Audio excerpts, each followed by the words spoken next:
This is the CHRILLCAST Live. I am Chris. And I'm Will. And I'm Andrew. And I'm the nerd, I guess. I mean, You I chose chose this myself. name. I did choose my own name, to be fair. But, you know. You had the opportunity to change it. I did, but it was actually pre-chosen. When I logged in, it was already sitting there, and I was like, I can roll with that. He's the happy nerd to the angry video game nerd. He's a very happy version. No, happy video game nerd was a thing. That's was it really? That's to stop skeletons from fighting. Oh, that's right. That's his. I can't believe I forgot about that. That's been a long time since. Dude, I'm not stealing that title from you. That what he said that doesn't apply. No trademark here. All right. Anyways, Adam, you've been on our channel quite a few times. Very thankful to have you back on. I'm surprised you're not wearing the shirt, but that's okay. Oh, the CHRILLCAST shirt. No, I forgot you had one. This is the Bob Ross shirt. I mean, I'm sorry, you're cool, but you're not Bob Ross. Yeah. Fair. So today, if you didn't see the actual, and make sure you guys subscribe to Adam. He's been an awesome YouTube channel over the years, especially for historical and preservation purposes. This is like one of the best channels to follow. Adam's channel. I can give you guys a great spot to find old things. Adam's channel.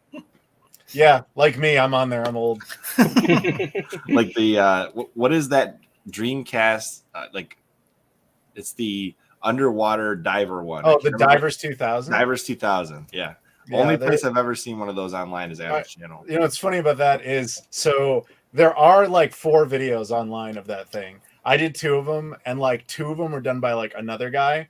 I randomly ran into that other guy. Okay.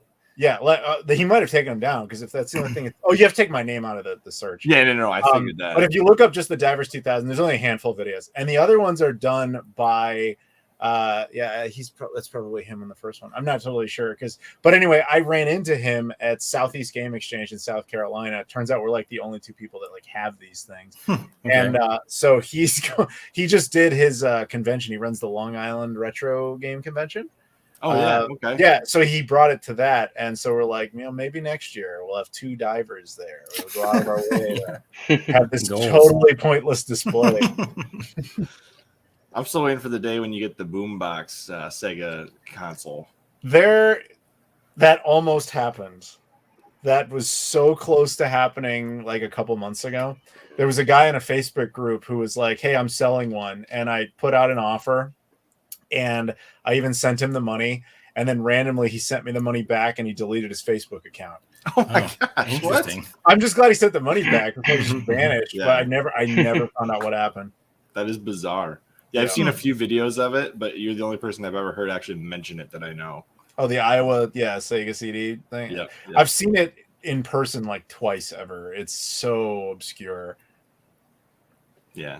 I'm surprised you didn't ask me to bring out the Sega Pluto while I was here. You should. What are you doing? You didn't ask. It's still sitting there in the other room, like bound up, and I have to keep it all secured. Yeah. Is that like a contract? You have to keep it clean, or just because you want to keep No, the owner doesn't really care. It's mostly like I just do that because I don't want to be responsible for anything bad happening to it. Yeah, fair enough. For the record, if anybody out there doesn't know, there's only 2 Sega Plutos on the entire planet. They're like a lost prototype that Sega made, and a buddy of mine found one. And to your question, why have you not brought it out yet?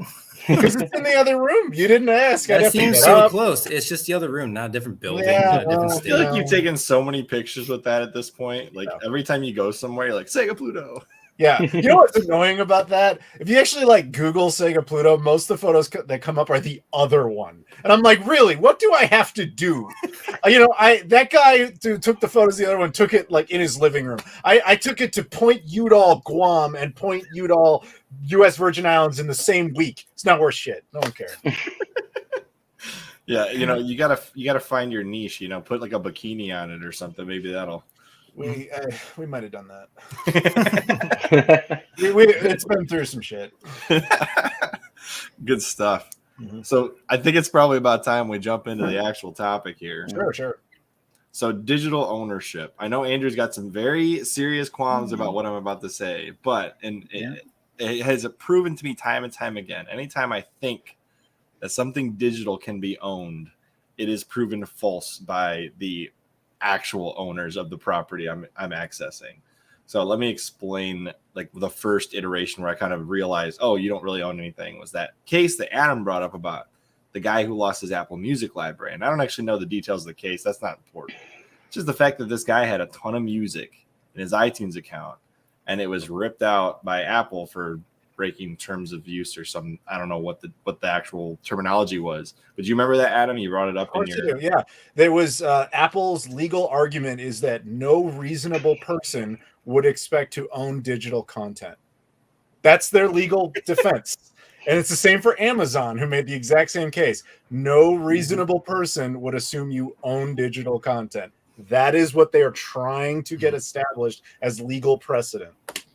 That's insane. Like, if you pay for something, you would expect that you should have access to it. It'd be like paying for a cabin up north, getting there, and they're like, well, did you expect to own this? Timeshare. I'll play the devil's advocate on it because I see what they're trying to paint it as. You know, it's becoming an IP debate, right? It's not, you're buying access to it. But they're purposely trying to frame it in an IP perspective. You don't own the IP, so they're going to claim you don't own access to it. But obviously, I'm not saying I agree. I'm calling bullshit on that. No, that's what they're going to try to do. Because when I understand fully, when I go to Amazon and buy a copy of Sonic the Hedgehog, Sega did not sell me the character. Yeah, no reasonable person would expect that. And if you cannot pitch that, I'm saying that's how they're going to frame it. That's not how they're framing it. You can read the legal argument. All right, let's look up the case. They're framing it as when you buy something, you don't own it. That's the argument.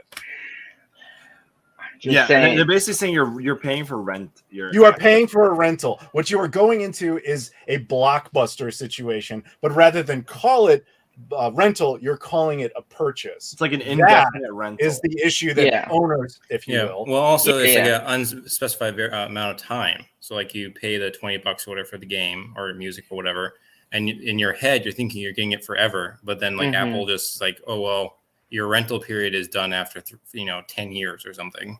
So I mean, it's super ambiguous. It's one of those things where they're saying you're buying access to it on their, as long as it's on their network. But they still cut off their own network. Yeah. I mean, the problem is you're using a centralized network.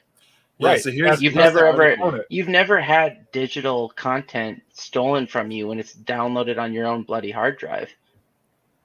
So there's such thing as ownership of your content as long as you're downloading it onto some medium that you control. You can burn it to a CD. They can't. Yeah, if you burn it to a CD, you own it. If you own the medium, essentially, but my argument to that has always been, so my solution to buying it and keeping it is I have to do it the exact same way as if I were to pirate it illegally. Yeah, exactly. And you don't see that as like a flaw in the system? Then this was an exact conversation in his Discord, actually. That was it's funny that you said that. Yeah, this is exactly what we talked about. I mean, then own a server that hosts the content. No, I'd rather just buy real things. Yeah, exactly. I'm just saying, like, tell me a logical difference. What is the actual difference between buying a CD and downloading something digitally to a CD? Ownership of the content. If you download it to a CD, you don't download anything to a CD. You can download anything you want. Where were you born? You don't download anything to a CD. You burn it to a CD. Yes. Burn it to a CD. I don't care, man. It's semantics. Andrew is slightly younger than us, but yeah, I can tell because it's a generational thing. I'm guessing.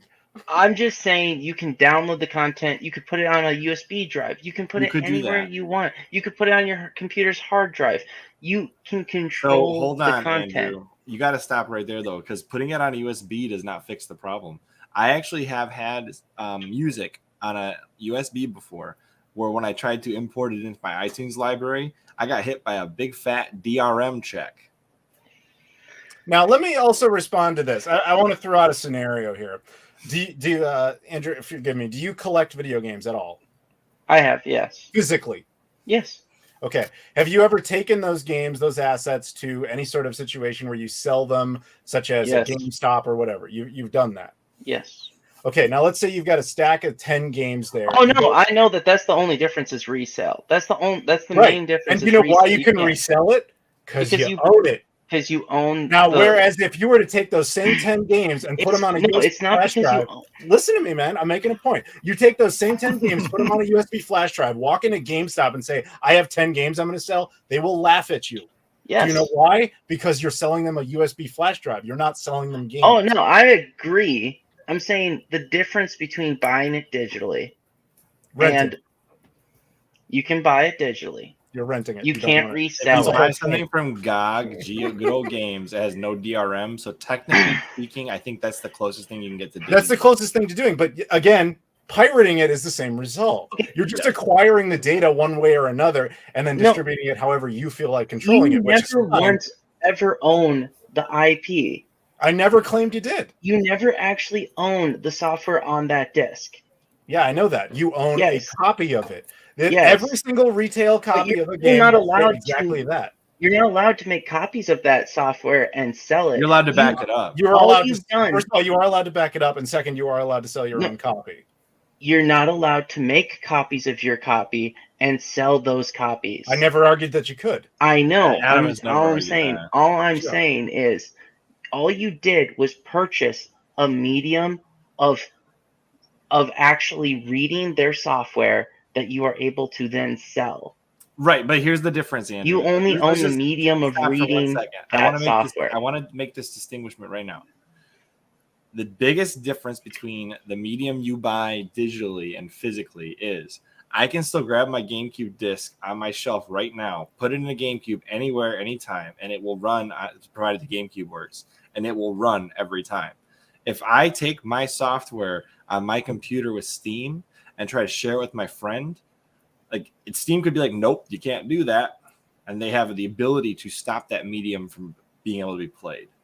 There's a huge difference between those two pieces of medium. Yeah, and that's why I can resell my GameCube disc and I can't resell my Steam. Or you can technically trade in some Steam games. Reframe this to not just video games, but I mean, it's like books. It's very different from having a digital book versus having a physical book. And again, you're buying access to being able to read the content. If you get a book, if you get a digital book off of Tor, you own that book. I honestly don't know what Tor means. What is that? If you torrent the book. Oh, torrent. Okay. And you download that copy on your computer as a PDF, you can print it. You can put it on your device and read it. You basically own that book. The problem isn't that ownership does not exist in a digital world.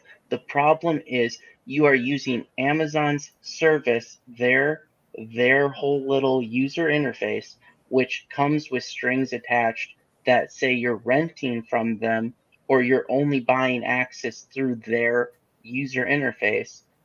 And if you violate their terms of service, they can take it away. Yeah. Yeah. So you're basically agreeing to something with a company. You're signing a contract with that company.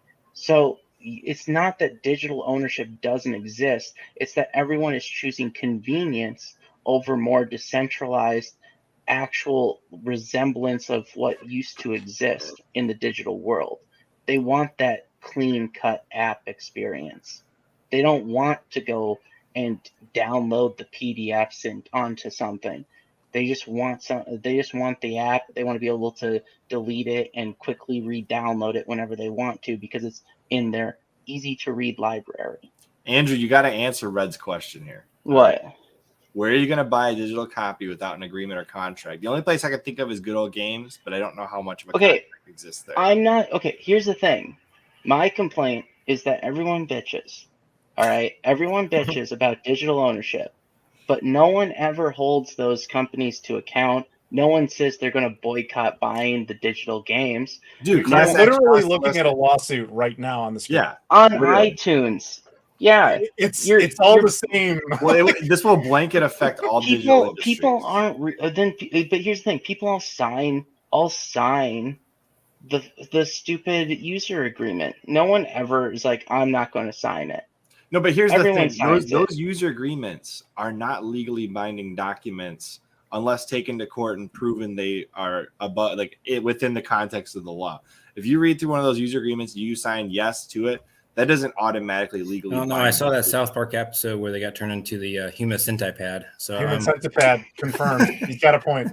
If there was a stronger demand and more repercussions for not letting you actually own your digital copy, download it, and not have that whole always online or their ability to remove it, then there would be a competitor actually offering it. I think Steam should be required to allow you to burn your games to discs DRM free. I think they should be, but that's probably not going to happen anytime soon because they got all the agreements with all the video game publishers. I'm just trying to think of my experience with Steam and DRM. Like, I've played offline for a significant amount of time with multiple games that I've downloaded onto my PC.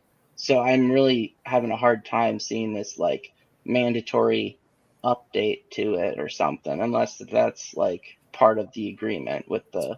It's because you have not been burned by it yet. That doesn't mean it won't happen. You know, you're essentially. I'm trying to play devil's advocate because you have said a lot of things that are completely valid about like there are licenses. I think rather than saying IP, what you meant to be saying this whole time is a license access. Well, no, it's because they're trying to use the IP law. The way that it's being framed about you not actually owning it is kind of like how Disney has controlled the mouse for so long, because they've gotten special treatment on how they're like. IP law allows them to have a much stronger button up on their content and what they've created, the licensing included, compared to patents, for example. They can basically in perpetuity control their content when it involves IP. To be fair, I'll be public domain in a year and a half. Mickey Mouse goes public domain January 1st, 2024. They've had it extended so many times in its history. I know the history of it. That's why I can give you an exact date to when it ends. Yeah. But like for example, Star Wars. How long out is Star Wars? It's almost it has 95 years from the time of the release of A New Hope. That's what I thought. Yeah, it's a long time. So it's like 2072. Some of us may still be around when that happens. Yeah. Superman and Batman both go public domain very soon.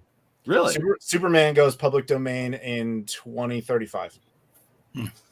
Like this is actually, it's kind of interesting. We're still talking about digital content, obviously. So HBO, you probably saw the whole HBO Max thing. Warner Brothers has been bought out by a new company. Discovery comes in. They're famously now taking stuff off of HBO Max that was exclusive to that platform, saying you have no right to this film. You can't see it anymore. It's gone forever. We never gave it a physical release, etc. That same company is also now starting to push Warner Brothers and DC stuff. Do you know why? Because Batman and Superman will be out of their control within 10, 15 years. But that's why I'm saying it's the IP laws that really make the licensing so difficult to navigate. They're given will always be there. Humans decided to make this really complicated system where everything sucks, and physical media is not immune to this all the time. It's not. Like I was actually you mentioned my Discord earlier. I was talking. I got a guy in there who's a buddy of mine who's rewatching for the first time in his life because he's like 19. He's never watched Married with Children. You guys remember that show? You old enough for that? Yep. So I don't know. I'm old enough to remember when they were re-releasing that on DVD for the first time ever.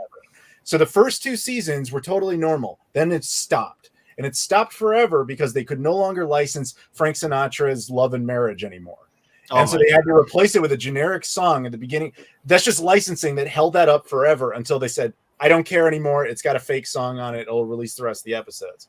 That type of glitch is always going to be a problem. And it exists in physical media too. That's why certain games never get re-released, or if they do get re-released, they get soundtrack has changed. Altered. Exactly. Sega famously with the Dreamcast. Crazy Taxi can't come out with Offspring music again. KFC was in it. That's got to go. Random stuff like that changes. It happens with physical media, but at least the original editions exist. Digital editions tend to be updated, altered, and sometimes just pulled entirely because they can't be re-released in any form. Shot first.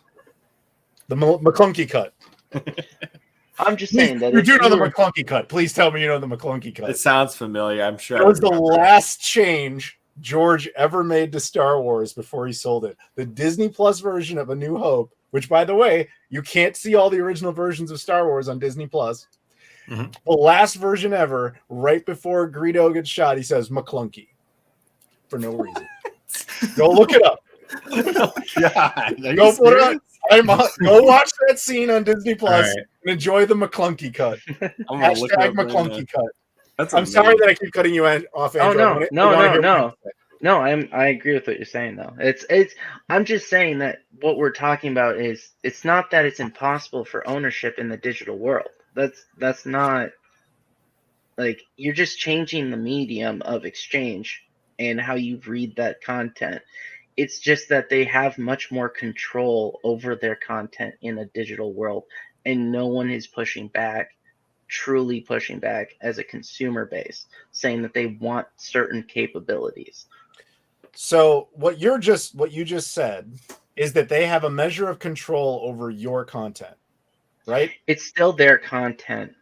So it's not your content. No, they have control over the medium of exchange. Right, but you just said it's not their content. Because they're not your content either. Thus, it is not property. Because Adam, digital content changes all the time. Married with Children is on Peacock and now has Frank as the intro for every episode. That's actually cool. I'm glad they were able to upgrade it then. They settled that. That's awesome. See, that's the plus side. I'll give you that as a perk.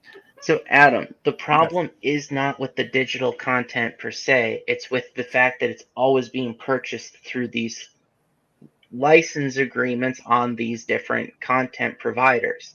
It's the storefront that's the problem, just as much as the developer.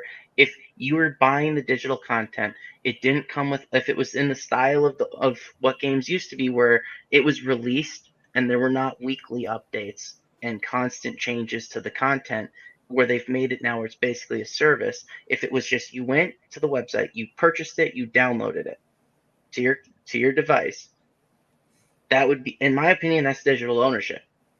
So, in your opinion, it has to be a utopia fantasy where the current distribution model does not exist.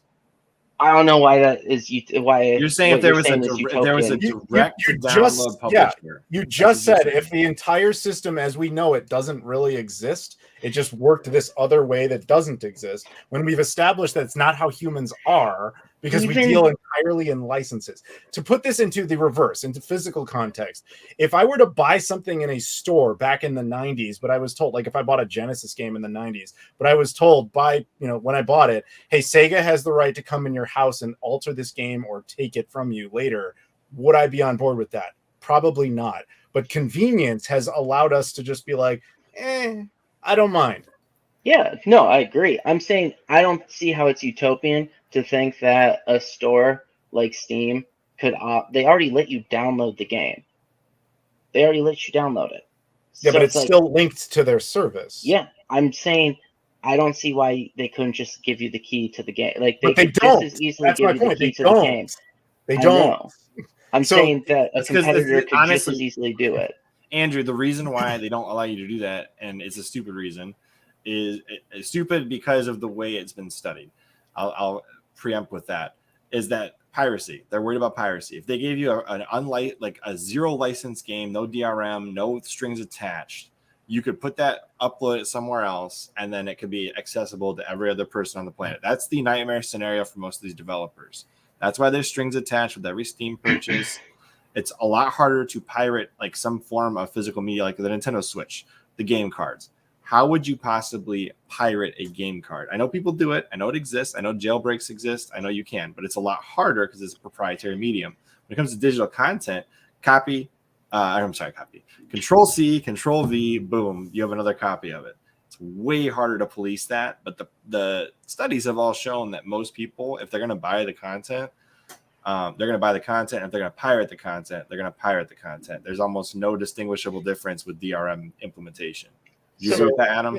Can I play devil's advocate sort of towards Andrew on this one? So you essentially are saying you believe physical media and digital media are essentially both identical. The only real difference is that the digital medium and our media and our current setup has this little filter in front of it that essentially causes any sort of argument that we're essentially debating right now. Is that about fair? Yeah. Okay. But you have to understand that filter is the difference between ownership and not ownership. You have somebody stopping you saying, no, you don't really own it. That's the whole point of the filter. Again, if that didn't exist and there was this is why I say it had to be utopian. It has to completely vanish and work in a completely different way than it currently does. Then yes, we might argue that a PDF you downloaded that is not linked to anything, that is sitting exclusively on your computer that you paid money for, I could argue that you did pay money for it and no one's going to take that from you. Therefore, debatably, it is property, even though what I would really argue is the hard drive it's sitting on is the property. Yeah. But all right, we could kind of get through the minutia of that one. You could say the same thing for the disc on that you have the game on. No, I own the disc. I own it physically. Now, yeah, you would say that the disc is the property, though. It's right. Not... I agree with that because what you have access to is the disc, and the license, therefore, comes with it. But the disc is 100% within my control, and it operates completely independently of anything else. Your PDF does not function without a separate device and without a separate filter. A PDF, if you have a book in PDF form on your, let's say your iPhone, you can read it just like any other book or just like the Kindle app. It's not any different. Except you completely control it. Huh? The phone and the Kindle are the property. That's no different than, like, you're so focused on having the property not on the device. Like, you have to insert it in. Okay, Andrew, here's an easy way, in my opinion, to distinguish between ownership and non-ownership. If I can take my property and resell it, I own it. If I can't resell it, I don't own it. I would also argue it has to be stealable. Someone could come in and steal this coffee cup away from me, but they can't steal a JPEG of it. Yeah, because you could just copy and paste it somewhere else. That's my opinion. If you can't resell it, if you can't resell it and it cannot be stolen, it's not owned by you.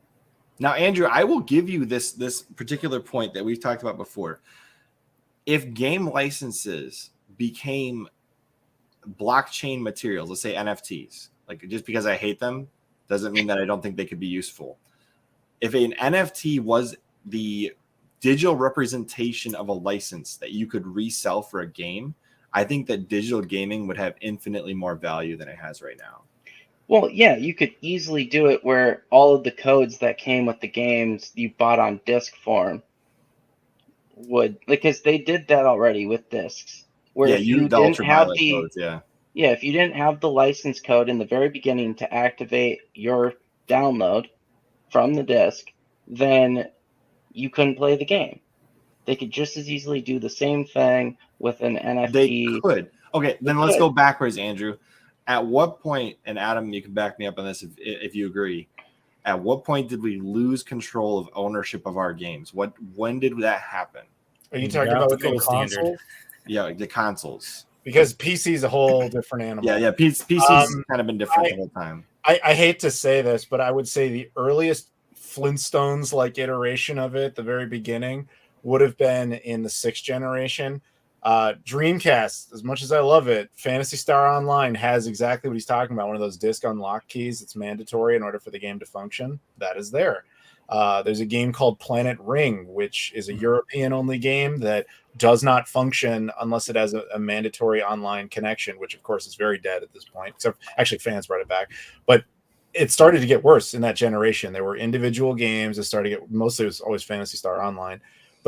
And then, obviously, 7th gen, where games, needed DLC to function, patches to function, and it gets worse and worse and worse. Now we're at a point where...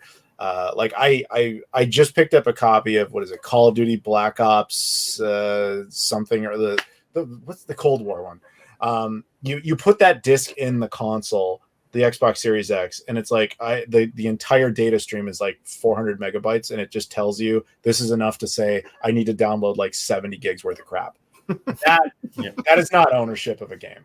That's ownership of plastic. That I would agree with you on. That's not the game anymore. I guess my point is, I feel like this conversation is way too focused on digital being the problem when it's not.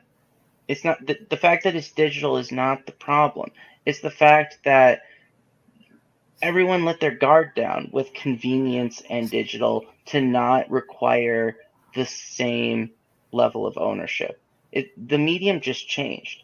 No, so what you're saying, Andrew, I think let me just finish that thought. What you're saying is the issue is that games are not complete in any particular medium when you buy them.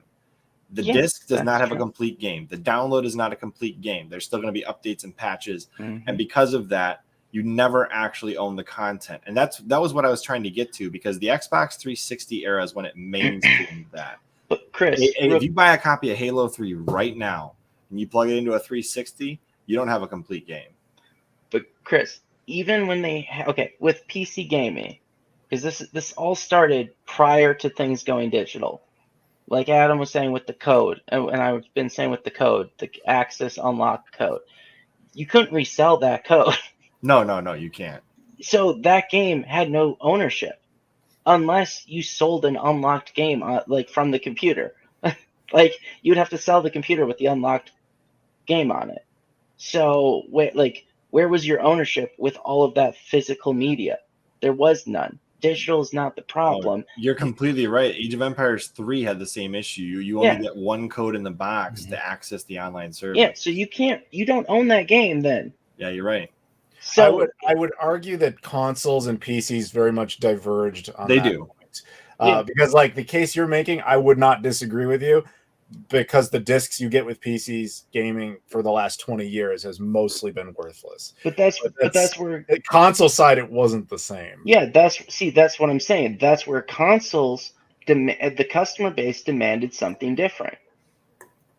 They wanted that resale ability. Okay, like that's where it's the consumer. The consumer allows this shit to happen, and PC gamers have always wanted that convenience with digital.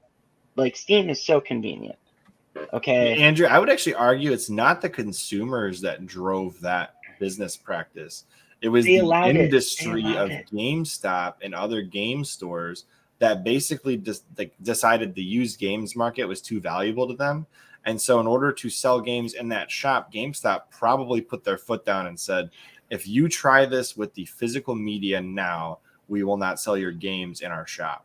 Yeah, and they probably had the controlling power in that argument. I would, Chris, right there is the difference between GameStop and Steam. Oh yeah, you guys aren't just talking about the difference between two different distribution methods. Like you're literally talking about two different platform concepts. Yeah. You're kind of trying to bind PC and console. They're not the same. I mean, it's getting there. I don't dispute that. But basically, whenever I hear Chris talk, he's focusing entirely on consoles, and that direction is different. You keep bringing up Steam when that's obviously a completely different era. Like, I don't think we would argue too much with you on that point. Yes, we see, Chris. You don't have to keep showing it to us. No, okay. But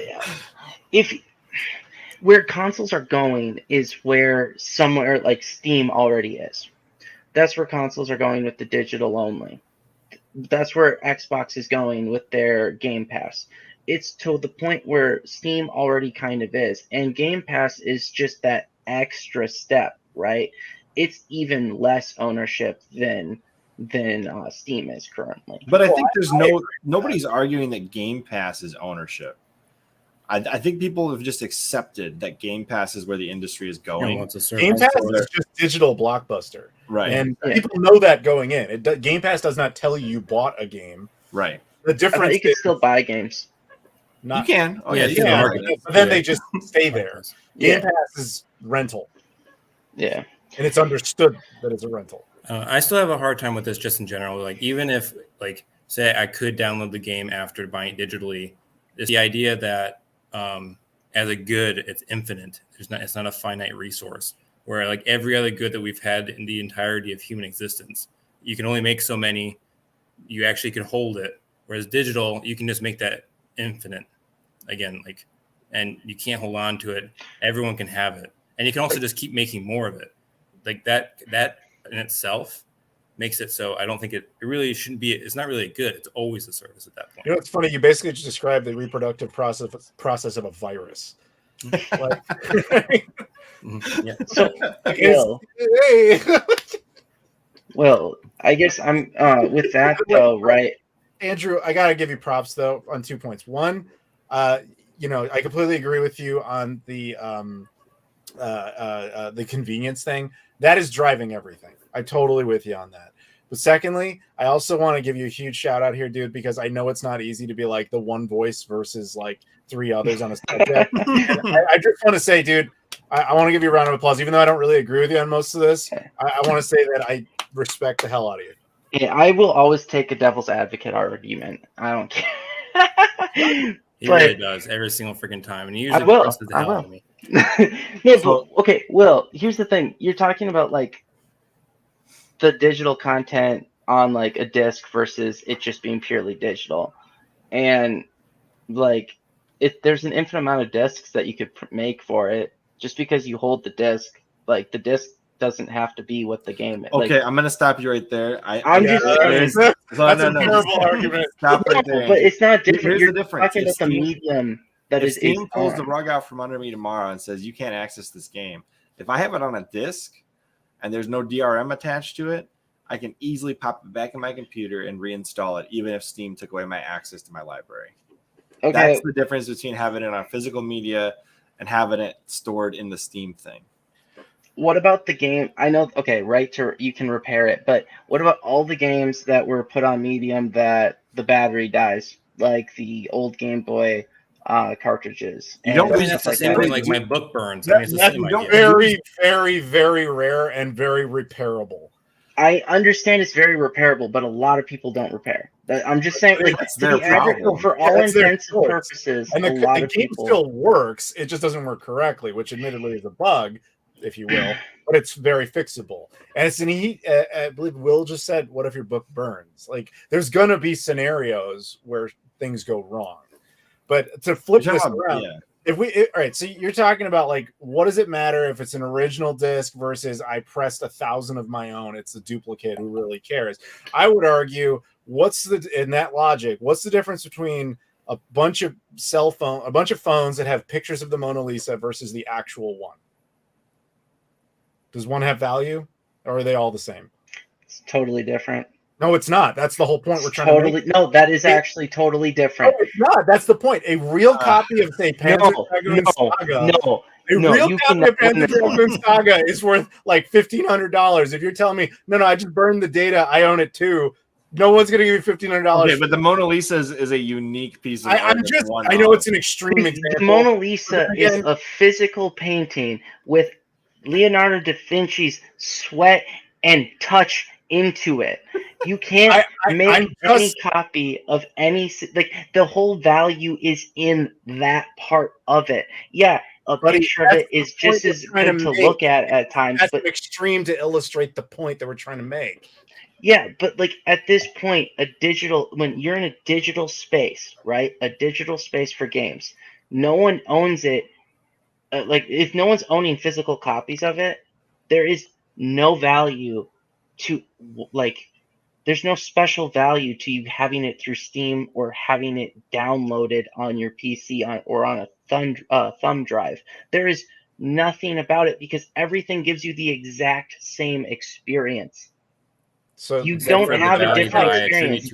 Like, looking at the actual Mona Lisa in person and seeing the physical brush strokes on it has, like, unique value. That's unique to it. Yeah, well, that's the same idea as me holding the disc, though. That's exactly what I'm trying to say. That's not unique because your gameplay of it is the same experience no matter what medium it is on. But that's also not true. See, like, let's take again. I'll give you this. Vinyl has better sound quality than other things. So that's an example. All right, that there's an example. I don't see that with video games. All right, well, let me make my case. Okay. So if I'm talking about Panzer Dragoon Saga as a perfect example of this. Panzer Dragoon Saga is a game that had less than 10,000 copies ever produced. It's extraordinarily rare. Most copies do not exist anymore. The source code for that game does not exist anymore. It is not re-releasable. The Sega Saturn is never getting a mini. You can't emulate it particularly properly. Your game experience with that will never be exactly the same unless you are pirating it on an actual Saturn. So you're arguing in that context that duplicate is just as valuable as the original. If you get the same okay. You're talking about something that people want to collect it. It has nothing to do with the gaming experience. Yes, it does.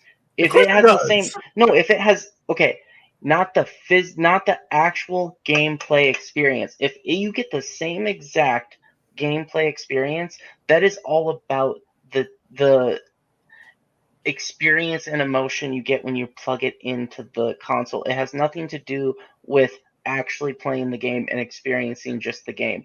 That's why when everything is digital and you have no physical copies, it doesn't matter. So you're saying that the emotional feelings I might have towards playing owning and playing a real copy of Panzer Dragoon Saga does not have value, but looking at the Mona Lisa, the actual original one with paint strokes, does. What I'm trying to express to you is that feeling is also over here.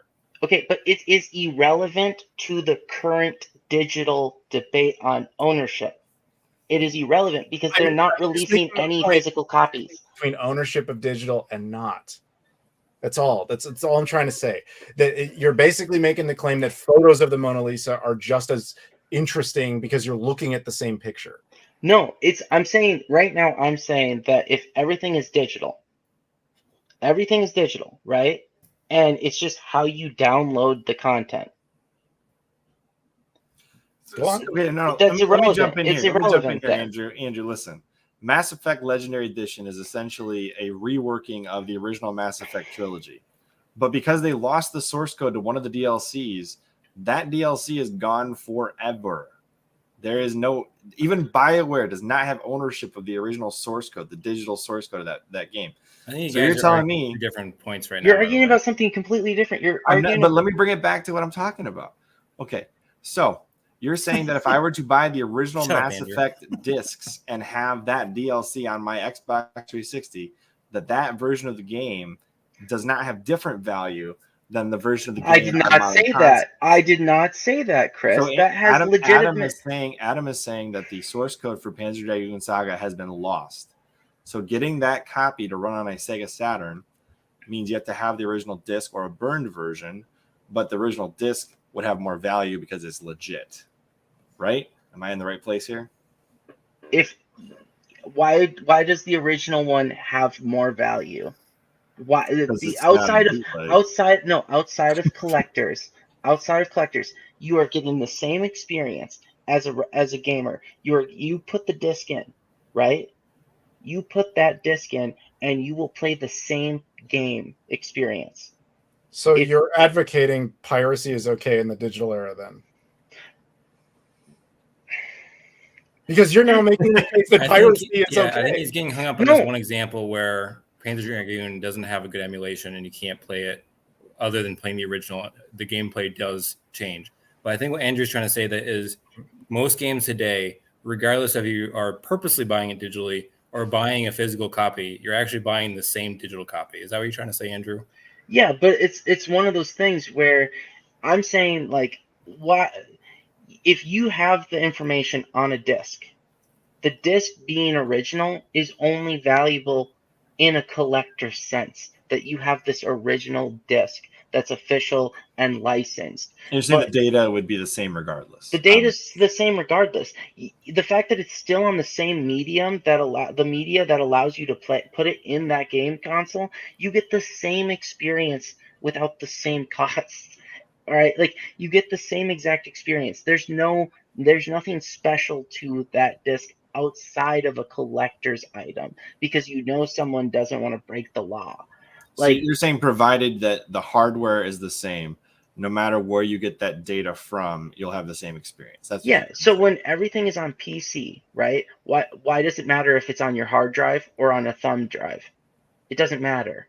In that case, those two. Yeah, we wouldn't argue. I wouldn't argue against that. I would argue that if I have it on a disc, an official disc that is DRM free, that would be more valuable. But what if the digital download was also that way? What if you downloading it to your hard drive didn't come with that? I don't consider myself a collector, but like the experience that you're trying to separate from the two different medias, I enjoy being able to hold the disc. I enjoy being able to have the case, reading the back, putting it on my shelf. So that's all part of the experience that goes into enjoying the game. But they're getting rid of that altogether. That's why I'm not buying very many new games. I'm really out of the argument here, guys. I hate digital media. So I loathe it, in case that isn't obvious. Yeah. By the way, again, Andrew, I know we're all kind of coming down on you, dude, and I'm sorry for that. We respect the hell out of you because I know this is not easy. Okay, seriously, I really giving him props here, man, because this is not an easy thing to go up against 3 other guys in an argument. I get it. It's and so I just want to say, especially when you're losing so bad. I didn't say that. Listen, all right, guys. I just want to give a huge shout out to goodoldgames.com for having this business model: digital distribution with curated section of games, a you buy it, you own it philosophy, right? DRM free purchases. This is the best platform, in my opinion, to purchase games from, despite whatever baggage they have going on with the. I still have a hard time with this. Like what I said earlier is like, what are you really buying? You're buying DRM free. This means that if they ever shut down, you still own the game. No. The big difference between Good Old Games and Steam is there's no strings attached to these downloads you buy from Good Old Other than it's an infinite resource that you're buying. It's like buying air. But they can't pull it back. That's what I'm saying. They cannot take the game away from you once you buy it. What do you mean you're buying air? Nobody can take your air away either. That's right. What do you mean by you're buying air? You're buying the experience that is the game. I don't know. I think Claire could. Yeah. Well, you're like buying an experience. So it's like going to Disney World or something, which you like it. But you're not really buying an item. So it's just weird because it's supposed to be a good, but it really isn't. It's an experience. So it's more of a service, like going to a restaurant. Wait, what? No, but you're getting the download of the game and you can play it. But they can make infinite copies of it. So what do you? They can make infinite copies of the disc if there's enough people wanting to buy it. No, there's always going to be we're experiencing shortages right now of all kinds of stuff. That's because people are retarded, not because. Whoa. Don't use that language, mister, on this podcast. You're going to pull it off YouTube. I'm going to have to clip that later. All right, let's get over here. That's more about the end of globalization, but that's a whole different discussion. I guess. Yeah, let's not go down that route. No, I feel like this conversation is slightly biased by the fact that by the fact that everyone here, for the most part, prefers physical copies. Oh, it's super biased. I absolutely. I don't think any of us came into that knowing that. No, but I'm just saying. That the good old games. All right, they do what you're saying, where you basically own the game as soon as you download it. Right, and that's what I'm saying. So Good Old Games is the only service providing that idealistic ownership that you're talking about, Andrew, where when you buy something, there's no way for them to pull the rug out from under you with this. I agree. If you're okay buying a digital copy, like this is the way to go. It's the same thing. I brought up the book example before. Buying it like a PDF version of the book. You can do that. You own the book at that point. But it's still like, I have a hard time with that because it's still not like a real thing.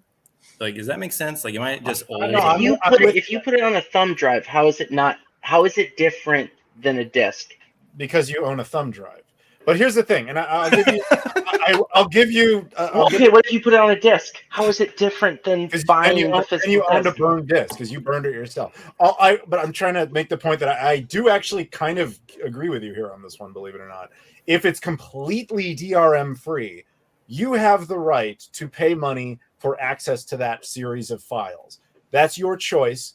I would not argue you own them, but I would also argue that if that filter that we talked about before, the mechanism, as you keep referring to it, if that's gone, then yes, what you bought was a collection of files, and how you choose to do anything with them is your choice.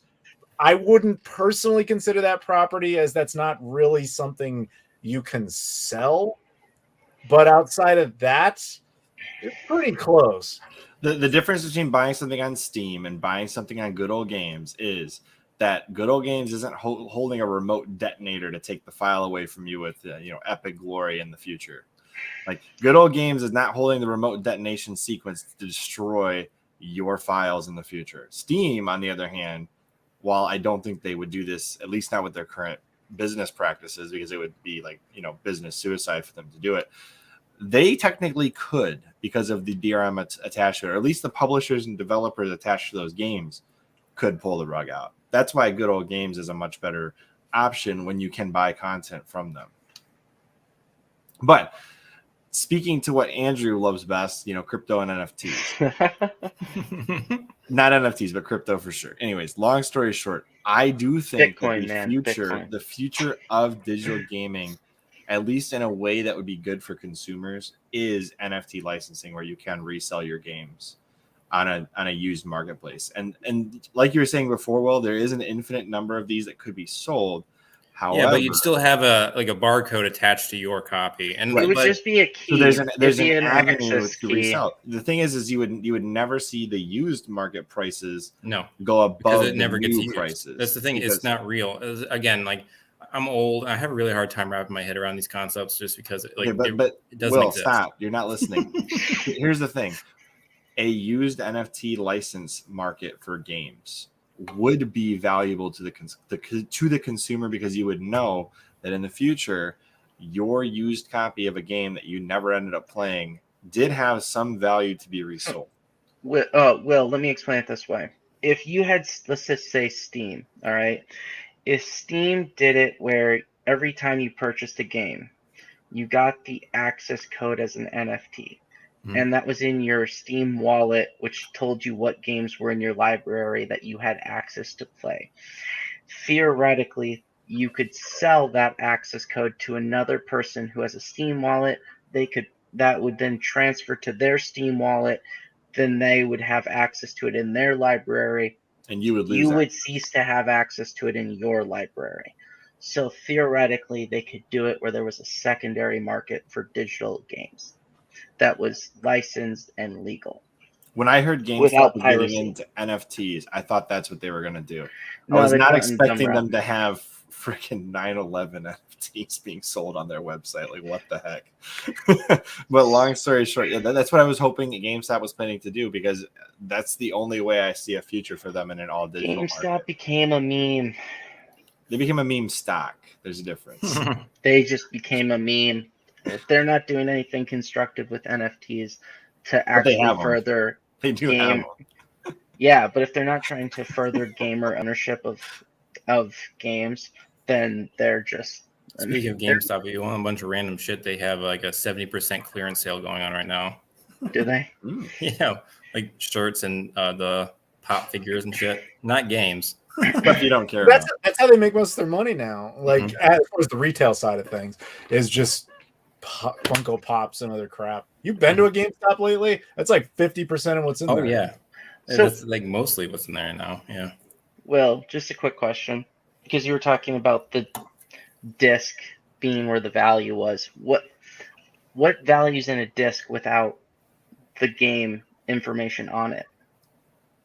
I like holding it and looking at the But if you have a disc that lost case. the value, the digital information that's on it, where's the value in the disc? I mean, some discs are beautiful works of art. Like a lot of the ones that I have, that's part of the experience. And also, this losing the content, you can make that argument about anything. Again, like burning your book. My house loses value if it, water floods in it or something. So it's the same idea. I know, but I'm just trying to say that the physical media doesn't actually have any true value without the information that's on it. Andrew, there is one major difference between purchasing a physical game disc versus a digital game, in that the license is physically on the disc with most console games, whereas on your Steam library, the license is attached to your account. So I can resell the license on the disc. Even though Halo MCC, for example, has had 1 billion updates since it released to make it as good as it is now. Yeah. I can resell that disc to somebody else and they'll get all the same updates I got. I mean, can still make money on it. We're biased right now towards the console realm because No. I brought up good old games. I don't want to hear about how I'm biased. No. In the PC realm, though, it's been, for the most part, you have to get that access code. Yeah, that's when you buy a game, they don't really sell them with. Also, physical copies of PC games is, I feel like, practically dead. It's dead here. It's dead here. Okay, I don't see them. Yeah, but you still like when you have that type of stuff. Are the PC games similar to the to DVDs where the? To tell you the truth, I don't game on PC. I'm totally full disclosure on that. But anytime I've been in Europe and the equivalency of like a Best Buy, they have a section there with more PC games than they usually ever do Xbox stuff. Well, like it's pretty impressive actually. It raises you the find question. a lot of European discs on eBay for like games you would want to buy. Reason. No, but all hell. It raises Halo Wars 2 question, right? On form in Europe. Mm-hmm. Hey, Chris. Yeah. But it raises the question on if it's region locked in a weird way. PC no, region. I'm not because like think of how DVDs. If I was to buy, that's a different reason. No, I know, but you're talking about the movie format. That's not. Yeah. No, I was just saying because I've wanted to find Borgia Faith and Fury season 3. I can't find that shit anywhere. It's only in Europe. That's because the license. So just a plug for Xbox. You can buy that version and put it in your Series X, and it actually will change region for you and play just fine. But only a couple times before you can't change regions anymore. No. It does. I think it's unlimited. It's totally like I switch all the time, and I've done it at least 100 times. Can you say that again, Will? What's the software? So Xbox Series X. The Series X just does it. So I accidentally bought European copies of Spider-Man, and I thought I was buying Canadian versions, and ends up like at first it didn't work, but then you can like it's just a setting. You just done, and you can put it right back in. That might be helpful. I got a couple of Blu-rays I got from Australia that let me down. Yeah, I've only tried European ones, but like if you look at the forums, like everyone's like, yeah, you can totally do it. Huh. Well, I appreciate that. I thought there was a hard limit to the amount of times you can. I think if that was a thing, ironically, I don't know about console though. That's interesting. Yeah. So what about the game? Aren't the games from Japan still region locked? What are you talking about? Like, couldn't you not buy the Sony games in Japan that are in Japan? The last region locked console was the Wii U. Okay. Yeah, remember with not Retro City Rampage, but Shakedown Hawaii, I believe was one of the last games to get region lock releases because he actually. Yeah. Sorry, go ahead. No, I was trying to. If you're figuring out the Wii or the Wii U version, there was a combo because he had the Wii U version was region locked, but they had to come out in different countries because Nintendo shut down production. Yeah, they really. So he wanted it to come out on the Wii, and then in the US he couldn't release it on the Wii, but in Europe he could. So he created a Wii U version for North America and the Wii version for Europe because they wouldn't let him do it on the same console in both regions. I just want to point out though that feels kind of like a lack of ownership. In a sense, what if you moved? In what way? Yeah, but I can take my console with me. I know, there's nothing preventing me from moving to Europe with all my consoles. No, but it still forces you to buy one from a specific region. Okay, sure, but limits where you can sell the game. All right, we should only buy board games. We should only read books. We should go back to the Stone Age because this is all screwy. Hey, but you know what? One of the first region-free consoles was the Game Boy. There was zero region controlling on the Game Boy. I have no comment because I don't know. Actually, most consoles are not region locked, contrary to popular belief. Yeah, I mean, technically, there's nothing stopping you from removing the tabs on your Super Nintendo and playing European games and Japanese games. There's nothing that stops you from doing it. It's just a physical blocking to region lock the Super Nintendo. I think I would just like to reiterate, though, that I don't think the problem truly is with things being digital. It's convenience. It's about the fact that lack of ownership is really based off of the your centralized marketplaces and the licenses that are being imposed on you through them, and you're just conveniently just blanketly agreeing to them. Because Good Old Games doesn't have the DRM nonsense with it. So technically you own that game in a sense. So you're not going to have the Ubisoft, we're destroying the DRM. Like, I don't know. I just feel like most of the complaint isn't actually with things being digital. It's just a change in media. It's with how the companies are treating the customer. So again, that's that filter we were talking about. Yeah. Like that system, if we break it all down, Yeah, that but system, good old games exists. So I know, and I threw you a bone on that one. Yeah. So throw us a bone on this one when you admit like that filter is the difference between property and not property. Because if a company can take away your property, it wasn't really yours. Yeah, but like I'm saying, that's not an issue with digital per se. That's an issue with marketplaces. Sure, but at the moment, that's the reality we live in. Yeah, but that doesn't make digital ownership a myth. It's clearly a possibility. It's just that no one's actually demanding it and shopping and voting with their feet. Like that's where I'm at with it. I would argue best case scenario, you have digital ownership of a license, but not necessarily property, because there's nothing physical to own.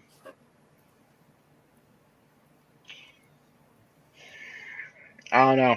I think it's still all about the information, and if there was a way to combine that information with the license that says you own it, probably through like an NFT or something, then theoretically there's perfectly legitimate digital ownership that could have resale. Theoretically, but none of us are lawyers, and all the lawyers are arguing against this.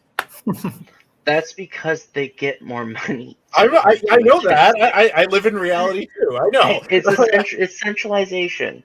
But I mean, if you had a marketplace based on like how torrent is set up, you wouldn't even. Someone could just sell something. Sure. And the download wouldn't be able to be taken off. It would just be out there. I'm simply saying that were the Apple case and the Amazon case and all that stuff to proceed, and it seems like it will, if that were all to become precedent, it would be a situation where under law in the United States, digital content is essentially not property, at least under this current system of that filter we keep talking about. So I'm curious now what this class action lawsuit will come out to, though. Yeah, this thing is over a year old, but then again, it's legal. Yeah, but this lawsuit's still going on. They haven't. I know. There's no end to it. It might take a while. Well, okay, from a standpoint of just trying to be as objective as possible, digital ownership as property currently is considered legally with regards to Bitcoin. So that's a completely digital item that is considered property under U.S. tax law. But that's on the blockchain. So that's what I'm saying is the difference between games, because there's no unique identifier per game. You just have a copy of a game, like Will said, with infinite number of copies that can be made. Bitcoin, there's a finite number, supposedly, of them that exist on the blockchain. So you have a unique identifier per piece that you own that you can resell, and that's why it has value. It's like gold. There's a certain finite number of gold material on planet Earth, and therefore you can assess value per the marketplace of that material.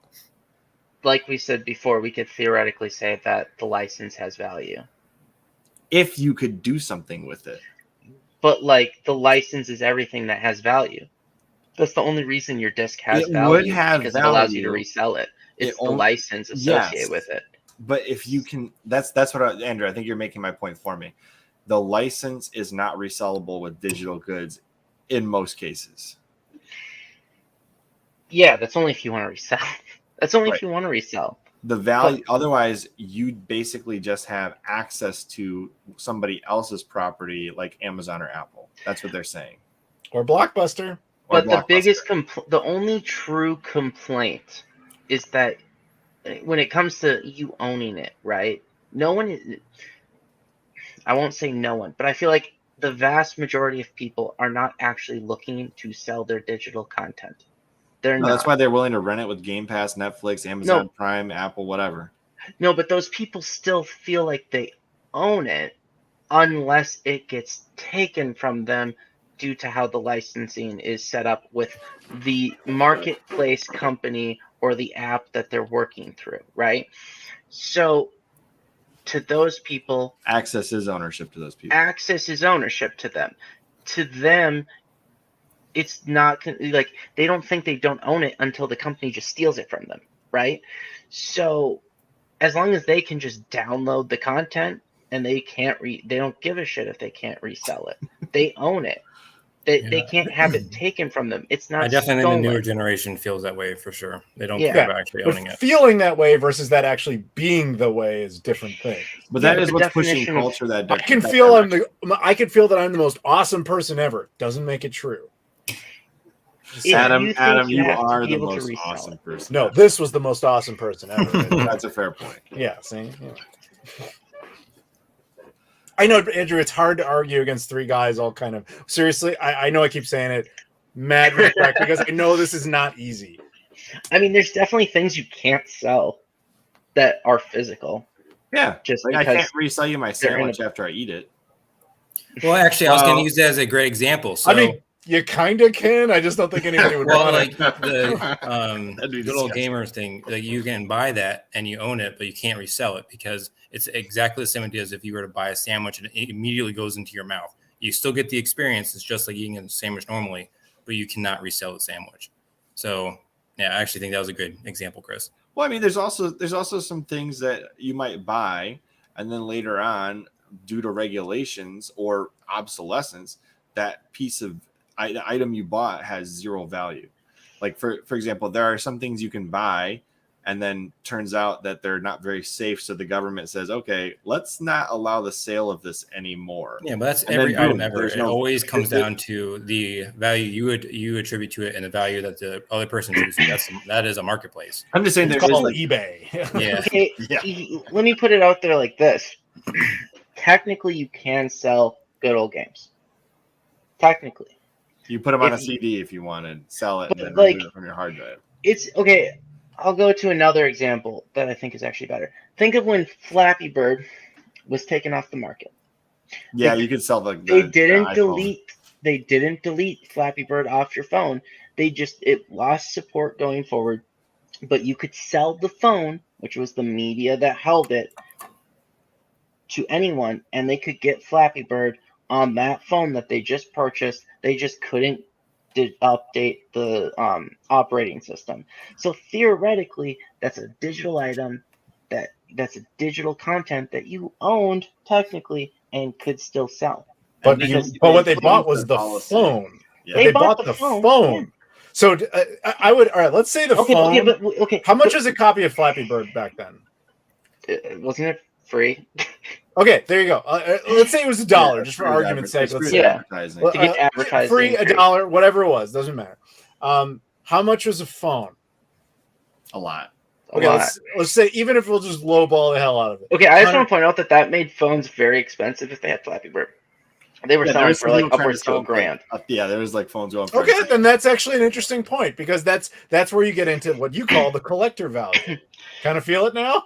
No, okay. That's like selling a PS4 with PT on it. Yeah, actually, My- people brought that up in the chat. Yeah. My point though is this, right? You're not selling the game. You're not selling the actual digital content on your disc. You're Andrew just selling the Red makes disc. a good point here, though. Flappy Bird went non-infinite. It went finite when they were moving. Yeah, well, the thing is, I think that this argument is kind of circular because you can't play a video game without having access to it via another medium. So Yeah. it is So not saying- something that just exists in the world. So you Yeah, have so to have saying the something. phone is different than the disc, I think that it's not. It's the same thing. It's the same concept. That phone at that point had the license to play Flappy Bird. It was effectively a disc. Except the phone's rewritable and the disc isn't. You could So, like, rewrite. you the could disc. effectively lose. You You could effectively lose Flappy Bird. Off Yeah, that you phone. can lose. Okay, I had a disk drive on my PS3 that started burning my discs. I lost access to everything on my Black Ops You mean disc. Okay. scratching your discs? Because No. burning would suggest you're copying things to the disc. Oh, fine. It was pockmarking the actual fucking disc. Oh my gosh, Okay. that's insane. That's pretty bad, man. Yeah, it literally burned. No wonder you information don't like off the physical disc. media. It all makes Okay. sense. He literally got literally- burned by a PS3. It literally burned the information off the disc. It was insane. GameStop never saw anything like it. Okay, so. So you took that thing to GameStop. And you're I'm like, "Take is this there now." any way to fix this? No. Okay, I need a new PS3. All right, thank you.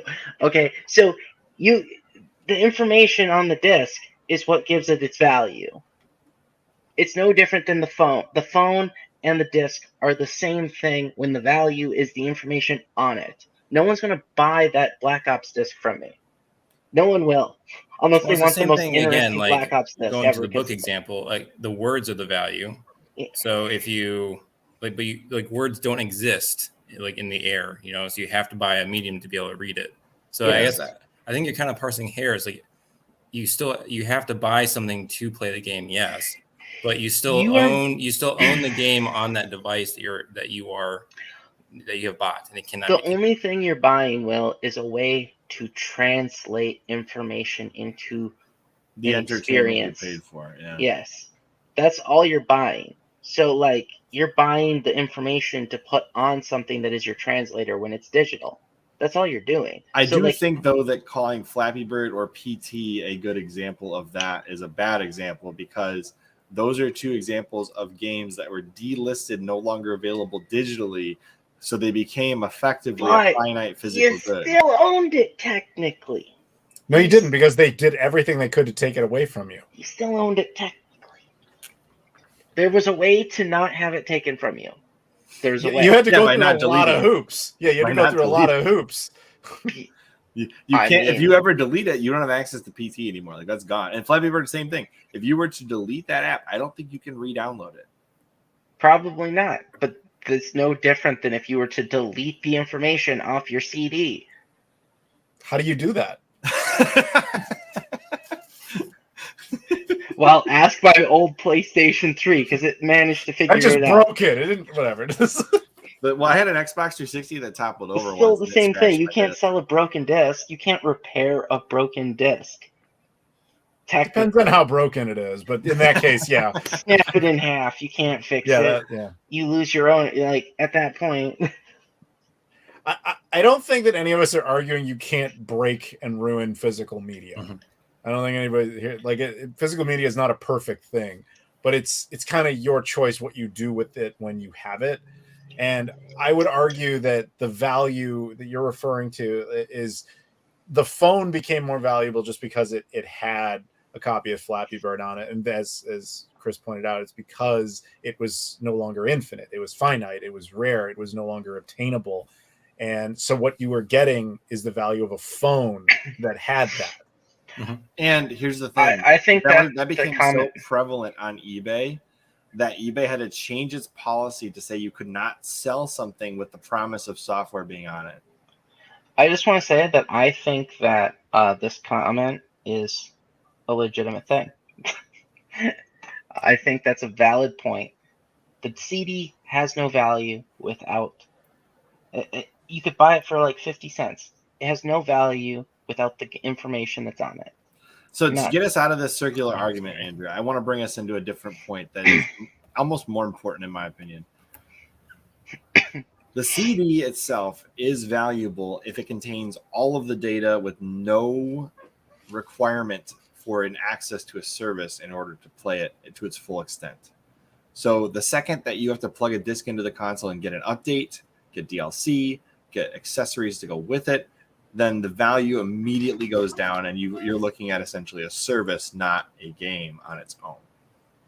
Yeah, I mean, I feel I've just been very inarticulate with it maybe, but it's like you guys just really like physical discs as a medium. No, I like having the complete game on the disc. No, but you really like that.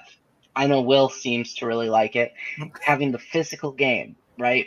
But yeah, I mean, I do. Every complaint you guys have had with digital games has been implemented on physical games.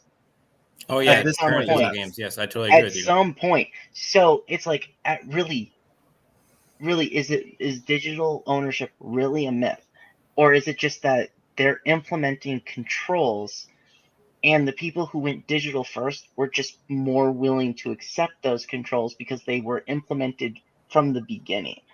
Like, I think that's where the problem is. Yeah, I agree. I totally agree with your point that I think it is possible to own in the way that you're saying that you can own it.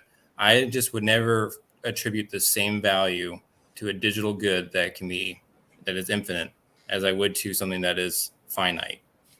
But I mean, again, that's my choice. People attribute different values to goods all the time. Like, I wouldn't buy someone like fancy soaps or something, or a fancy car, because I don't think it has as much value as something that I do value. You know what I mean? Like I won't buy a Steam game full price because I don't see it as having the same value as a physical. Yeah, like when I if I do buy a digital game, I wait until it's like $10 because like, all right, well, if it's just a subscription at that point, they take it from me. It's only $10, not $60 or $70 nowadays. Exactly. It's like for me, I got the Witcher trilogy, all 3 games for like $20 total. If I'm out $20 in the future because I did that, I don't feel it as bad as if I had bought each Witcher game at $60 a pop on digital platforms.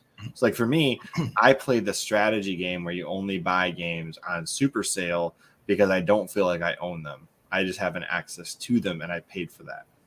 Also, digital games. I agree with that sentiment. Yeah, I agree with that sentiment. Actually, I kind of agree with everything you guys all just said. Good job. We just all agreed with each other. Yeah, let's end it here. But I do want to get back to this. Where did we cross to put it in a different perspective? In your guys' minds, at what point did it become mainstream acceptance that you don't actually own a complete game when you buy it? Where did we lose that? I would argue it started in the 6th gen, but people didn't really pay much attention or notice. 7th gen, it got a lot worse if we're talking consoles anyway.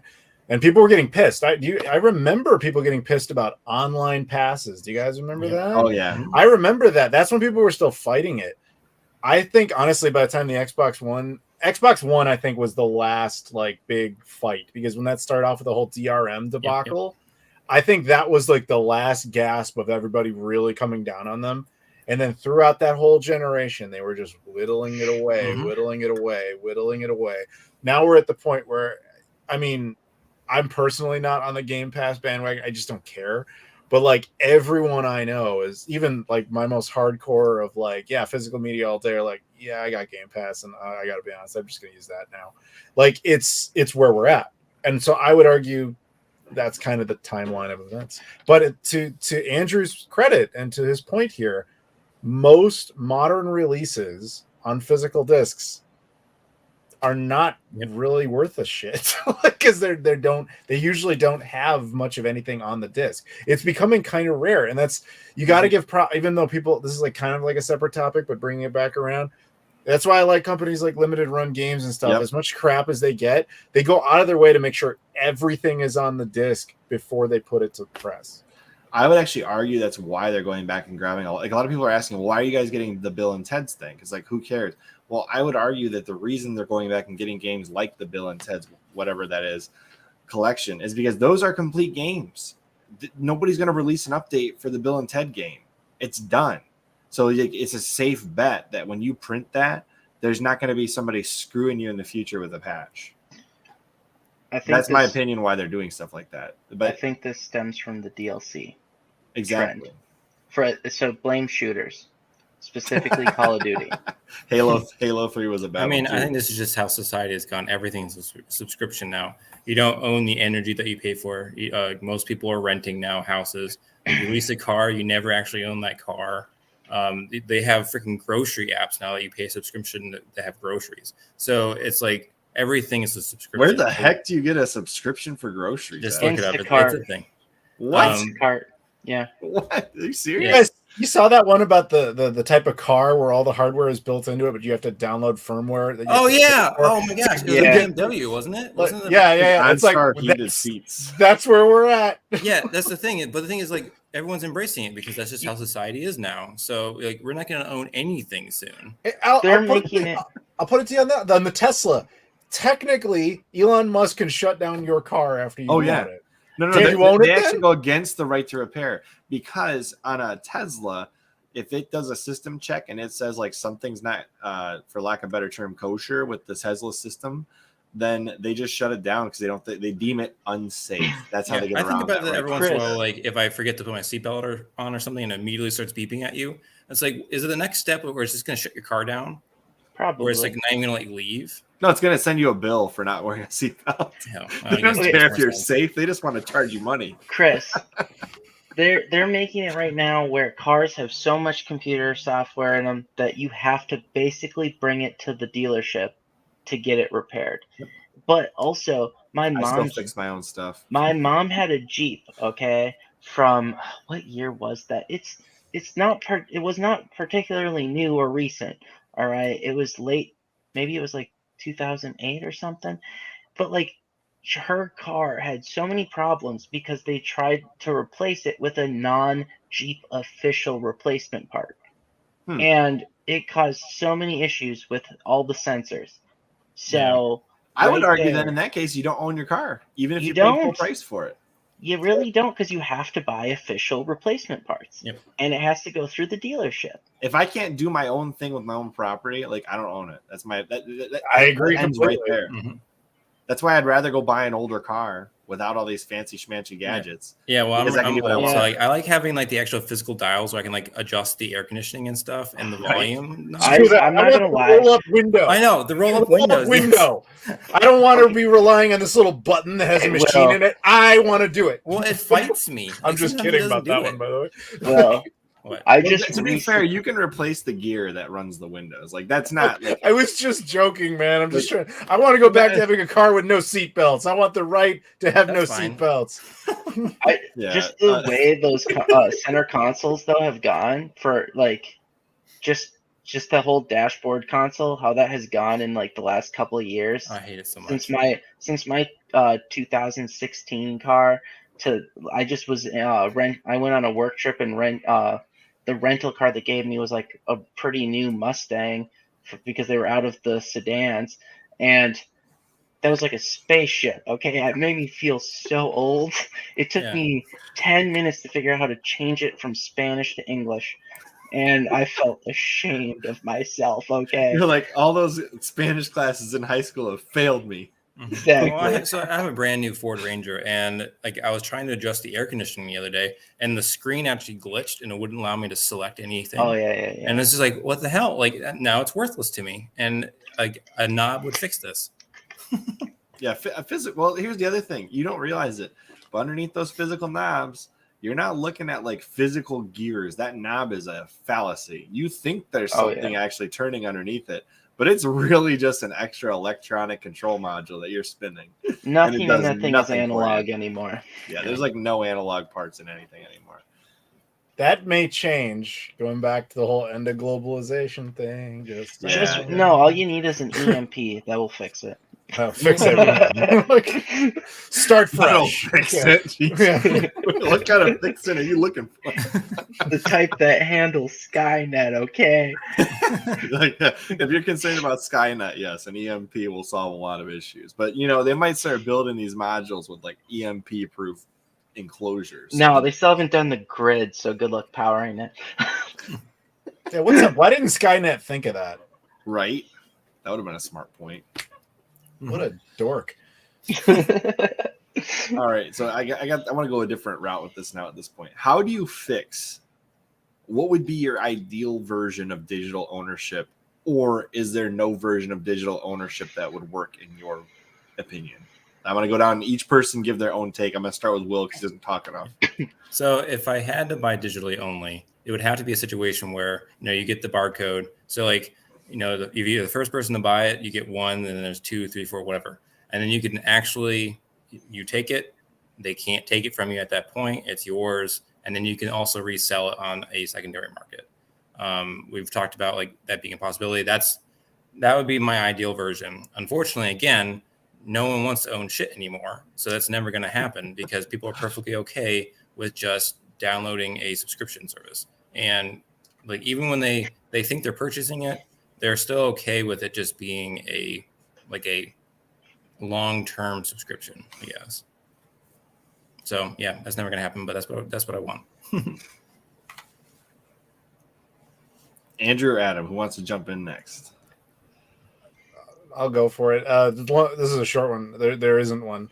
There's no scenario in which I'm like, oh yeah, digital. I own this now. It's not a thing. I would be perfectly okay. I accepted years ago. If you go back and watch my old videos, I'm like, digital's coming. It's the future. Like, we're not sitting here thinking if we just hold on, physical media come back. Like that's not the case. We're not delusional. But I'm going down with the ship, man. Like, if it gets to the point where it's like I can only stream stuff, I can only download stuff, whatever, then I'll find ways to press those on my own Blu-rays, and I'll just make my own physical set, and I'll be like, okay, I don't really own this, but it's mine. Like, he's like sitting in the cave in The Hobbit. He's like, yeah, I'm gonna be up here. You guys will be like, oh god, the internet went out, nothing works. I'm like, neither does the power, but I've got worthless Blu-rays. How about you, Andrew? Where are we at with this?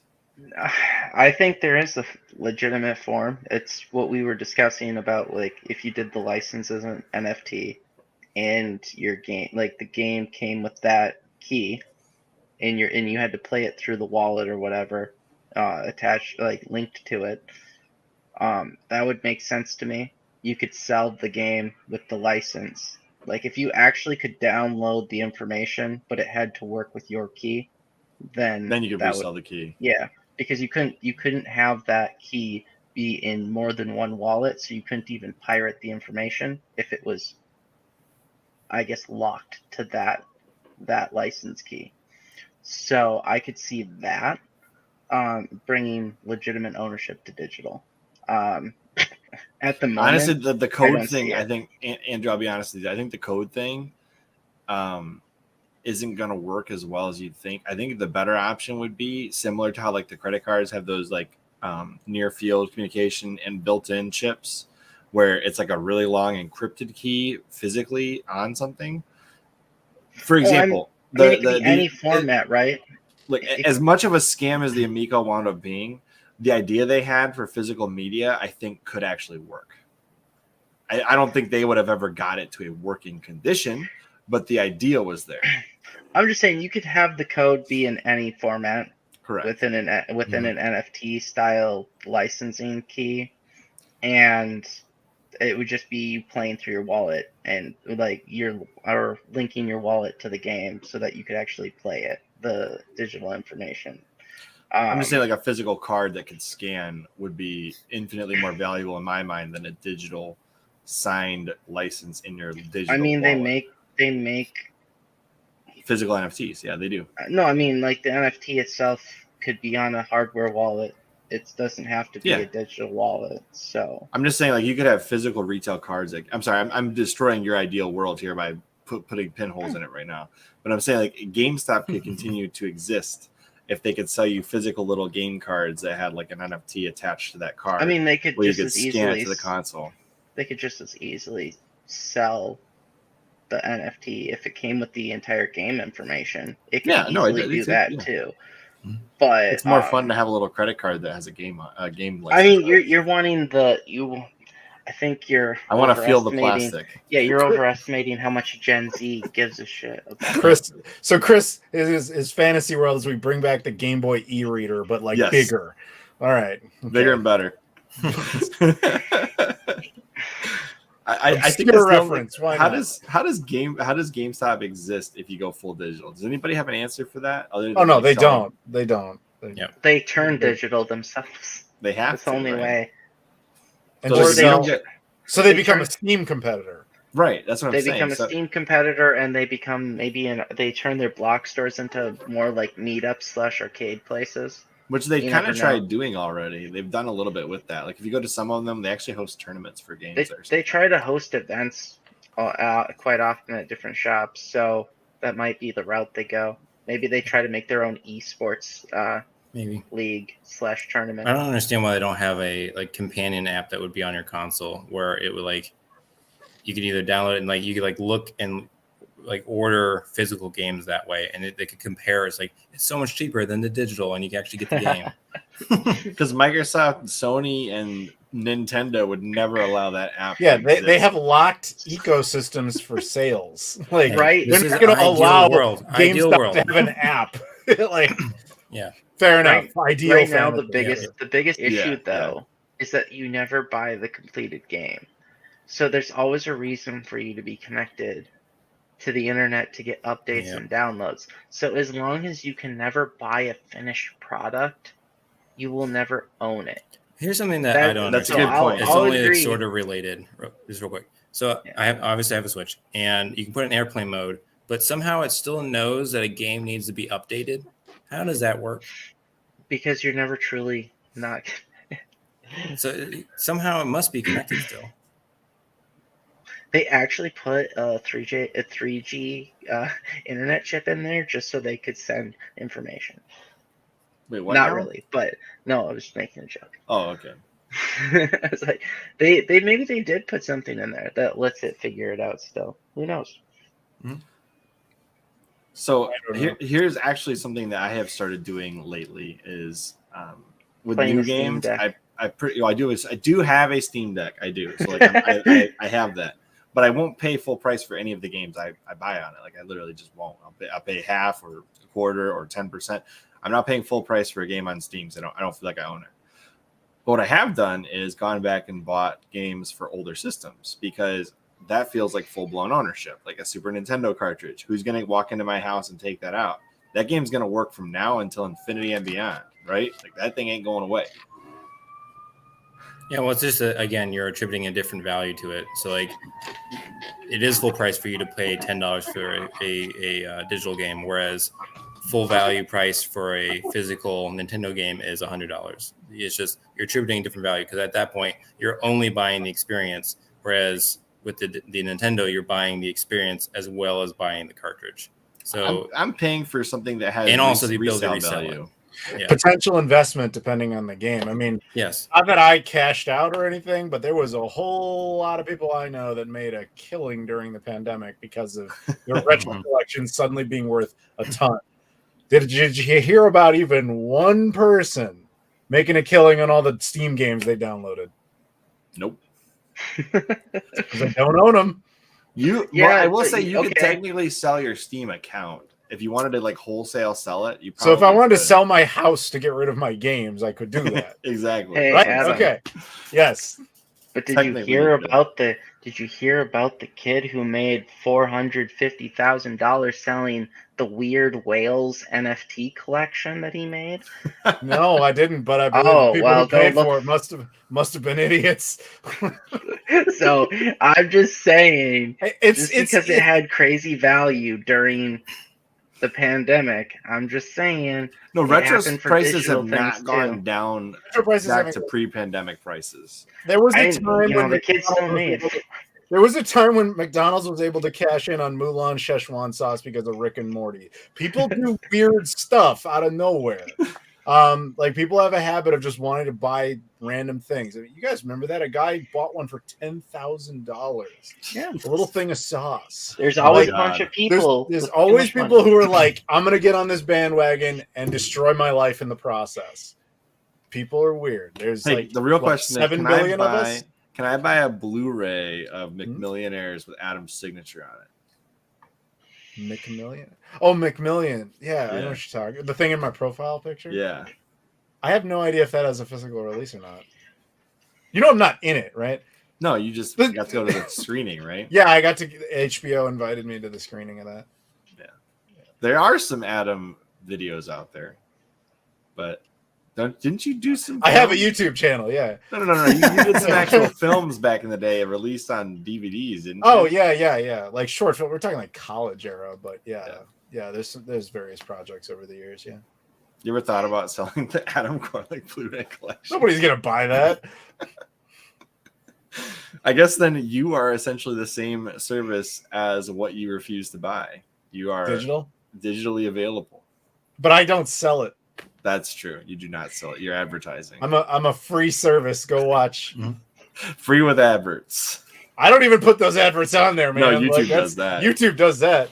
Yeah, they do it. They provide a nice service for anybody who wants to make a few dollars. Wow. But at the same time, you don't own my video because you watched it. That's true. You're providing the same service that Steam provides me when I did not buy your video. I could pay for YouTube Premium, but yeah, that's true. If you have YouTube Premium, that's like versus say Netflix, you have the same right to each content. Right.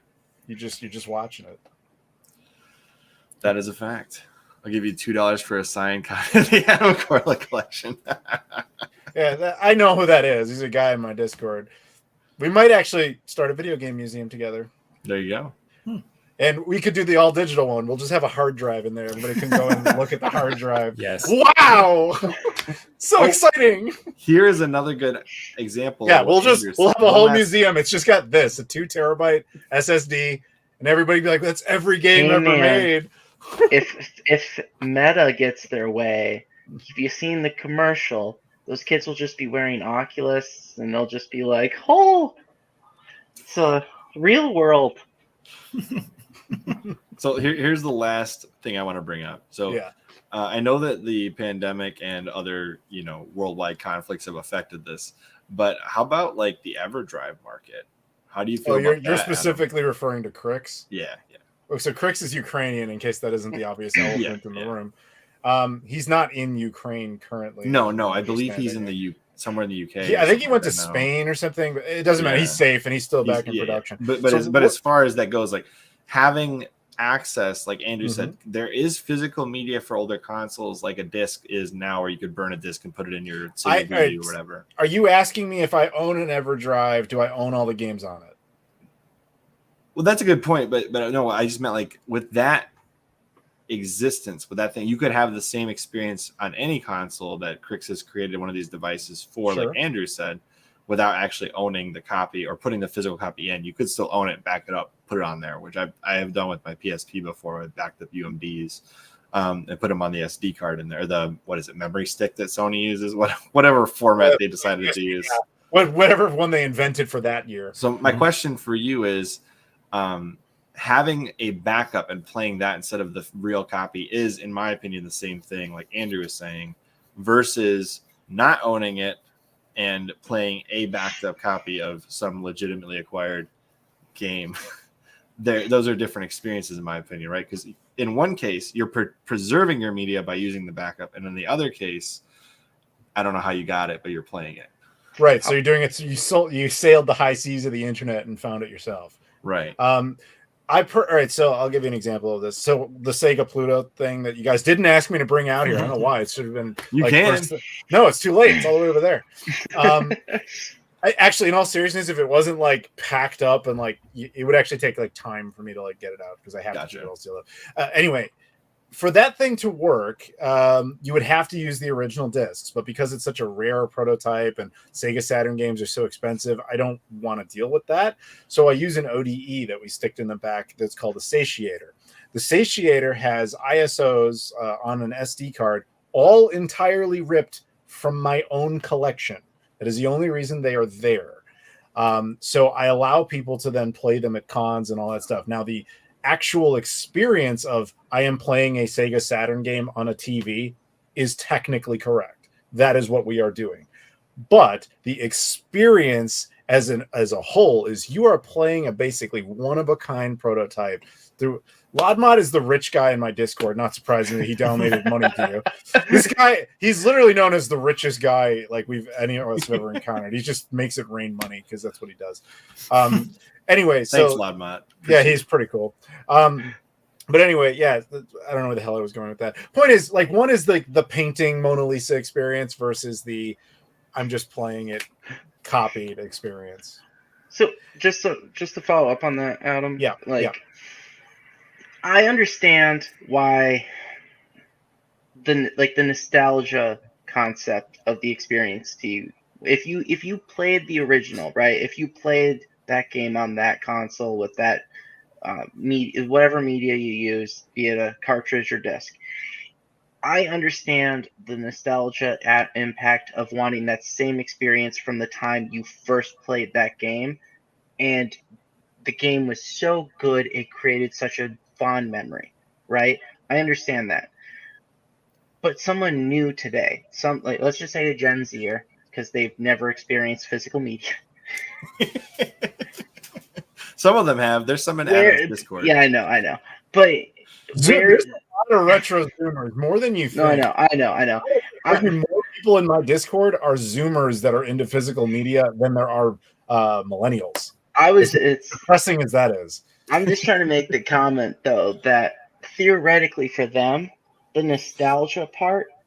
Like, there's no nostalgia for the disc. There's no true experience for putting the media in compared to what the content of the game is. You know what I'm saying? Like, no, because the average age of the Zoomers, they were all kind of born around 2000.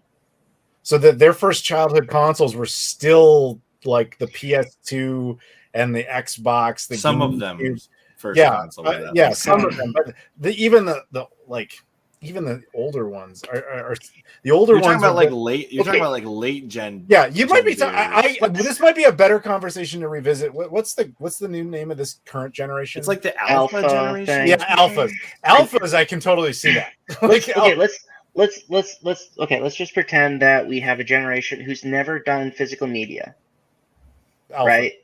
Yeah. It'll be alpha. Let's just say them then. It'll be the people that started with something like this. Yeah, they've never had physical media. Sure. To them, there is no value in the experience of inserting physical media. For them, the entire experience is the actual game, which, if we're being completely honest, the only reason you have fond memories of the physical media is because the game was so exciting and fun that every time you put that cartridge in, you were getting the dopamine hit that they get from tapping the little spin button on their app. So, like, that's the same concept. That's why you have such a fondness for that. I have it too for certain games. But like, let me call bullshit on that real fast. So I am not. I first of all, the assertion that that's why I like it is because I played it as a kid is a gross oversimplification. Okay, so at the same time, all right. Do you know what I collect? You wouldn't like it. Do you know what I collect now? Do you know what I collect? I own Superman 64 by choice. Okay, you're not winning that argument, man. I used to go to Japan to buy out crappy anime junk date sim games I can't play when I fucking hate anime. Because you turn into a cartridge. Yes, that has nothing to do with the dopamine hit. Answer this question. Would you have turned into a collector if you didn't like any of the video games you ever played? Yes, that's the point I'm trying to make. You know what else I collect? Vinyl records. You know what nostalgia I have for vinyl records? Squat. There's a legitimate argument for vinyl records. So Andrew, there you go. Andrew, although I know you don't know, dude. I know you don't know much about me. That's fine. I collect a lot of crap that makes no sense. I have a U.S. state quarters collection along with all 5 territories. Why? Just because. Cool. That's yeah, that is cool. No, that was fun. That was still fun as a kid because you were getting quarters, and I did it as an adult. Something you can physically touch will always feel, or will not necessarily feel, but will always intrinsically be more valuable to a collector than somebody who's just playing games. Yeah. See, that's the thing. Our experiences are not the same, but you're trying to simplify them down as if they were. To you, it is just a game and just that's it. I like to collect hardware, actually. Yeah, I like collect. Dude, I own an Apple Pippin and I hate Apple. Like, I own a Casio Loopy. Because of me, the Casio Loopy is like known to at least 8 people now. You know, like you can buy Casio Loopy Master Race shirts like on my spreadshirt. Because of a joke. Do you ever even heard of that console? Trust me when I say thank you. And trust me when I say I got no nostalgia for a console I didn't know about until I saw wandering around Japan. I'm like, they made a console for little girls. Of course I'm gonna buy this. Okay, then your dopamine hit is in collecting things in general. Yes, I don't dispute that, but it has nothing to do with the way you're pitching it. I'm a lunatic, and I know that. That's fine. Okay, fine. Most people, though, when it comes to that, like the games they fondly remember, they don't fondly remember shit games. They fondly I fondly remember some horrible games. No, why do you fondly remember them, Chris? Do you have good memories with them? Was it entertaining? I was entertained. It's almost like watching just the worst movie, Sharknado. Yes. Sharknado's not a good movie. That doesn't make it a shit game, though. That doesn't make it a shit game. It's very fondly remembered. Yes, but that doesn't make it a shit game if it gave you a fun experience of memories. Like, that's still a good experience. You're like, a video game is an experience. It's not just I do think quality of the I game. think Adam's right on the nose. I think you're boiling this down a little too far. I don't know, man. People buy things for you're trying to get into reason. You're trying to get into the specific psychology of one individual and then painting it as if that's everybody. That's not. There are a lot of games I played as a assessment. child that I have zero nostalgia for, and not because they're bad games. Like Pokemon, I played a lot of Pokemon as a kid. I have like no nostalgia that requires me to go buy more Pokemon games. I used to play basketball a lot as a kid. Look at me now. You had no good memories. You're the best. You're an NBA star now, Adam. See? Oh wait, maybe it's because the nostalgia doesn't. I still love Michael Jordan, but that doesn't mean I turned into him. I'm just saying, man. Because you didn't spend that 1 year in the Major League Baseball. I tried. That was my mistake, man. That was the rookie mistake. I should have done that. I am sorry, everybody. Andrew, Yeah. again, I know that we're coming down on you, and no. I'm just saying you guys wouldn't like things if you didn't have good memories with it. I can form. So you're saying you're incapable of forming new pleasant experiences? No, you have a. But the thing is, to a person who's never experienced it before, like if they've never experienced putting anything like I think it's a difference of a frame of reference, is what. Yeah, they don't have the reference. That's an argument I could accept. Yeah, so it's like the same growing up with the experience internet versus not regardless. growing up with the internet. How like people who didn't have it have a really hard time using the internet. It's the same concept. It's not. Sure. It's not a nostalgia argument. It's literally just the time that you grow up in. Thank God Y2K never happened. But it's not even just that, Will. There is a certain aspect of nostalgia involved. Yeah, I mean, with I it still miss having a keyboard on my phone. Yeah, so it's like there's that element though where they're not calling for it. If you don't have the nostalgia for it or fond memories of it and that experience, you're not going to call for it. So there's no like, you know, I don't know if it makes sense what I'm trying to say, but it's like there's no driving factor that makes them say that their experience is lesser for being purely digital. Yeah, I see your point. Keyboard phones, Will. That's what I'm showing you. Physical buttons. Yes, I like my physical buttons. I never owned a droid, but I always envy the people with the droids back in the day. The slider droids. I had a droid and then a Droid Max. It was awesome. But you're right. The fact that kids grew up with touchscreens means that no phones are being shipped with keyboards. You know, same thing. Andrew, you are right in some aspects to it, because nobody cares enough to get a keyboard phone. Keyboard phones are barely produced. There's some niche companies that still produce keyboard phones, but it's very rare. It's the same idea as like non-smartphones. You can still buy those. But like at the fundamental aspect, right? Like, let's just say, what's the difference between, let's say, just give me a game that was released on cartridge and CD. Like it's going to be like that experience to people. How is it different? The media is different. You're like, saying how does a cartridge versus a CD experience differ? No, I'm saying like, does that really impact the person's ability to enjoy the game? But so I understand your point. If the experience is the same, if the experience of gameplay is the same, what difference does it make if it's on a cartridge? I mean, even if it's completely different, again, it's a frame of reference. They don't have a frame of reference for trying something else. The convenient. So let's just put it this way: something like the Switch proves to me that convenience can be king, and owning a cartridge is not always going to be the most ideal situation for carrying that portably around. Because with the Switch, you can get a game. But let me just stop right there. It is breeding convenience in the younger generation, because a lot of them are just getting a bigger SD card and downloading their games instead of buying cartridges, because they don't have the nostalgia of putting a cartridge in the console. That's not everybody's experience. But that's not the point I'm trying to make, Chris. Okay, go ahead. The experience of the gameplay is everything. It does not matter if it's on a cartridge or a disc or a USB drive or on your hard drive. It's the experience at the moment that game is released. The experience of the game is everything.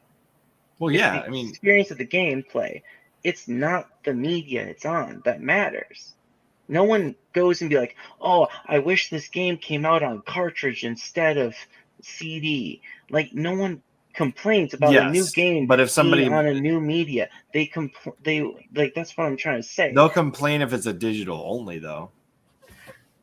That's because people still want physical games because everyone hasn't migrated over yet. That's like And saying I agree with that. that's like the me new saying, generation won't have that frame of reference. yeah, so they that would won't be give a like shit. me Yeah. complaining that I only have a Game Boy Color. Why did they move to the Game Boy Advance cartridges? I can't play it anymore. The That's physical the same concept. media does not matter, but the frame of reference digital versus owning your own cartridge that has value of resellability, that does matter. Yeah, and currently, my entire point from the beginning is the frame of reference has shifted now for the next generation to be where they don't care about any of that. They don't have any frame of reference to it. Their dopamine hit is they get one no matter what with whatever game they're playing. They want Game Pass to notify them there's 3 new games on the service. Yeah. That's their dopamine. The thing that gets them excited about playing a game has changed from putting the disc in and watching it load up. Like, I got nostalgia and my dopamine hit when I set up my PS5 and that initial setup music and all of that stuff came in. It was magical. All right. That's the experience that I have fond memories of.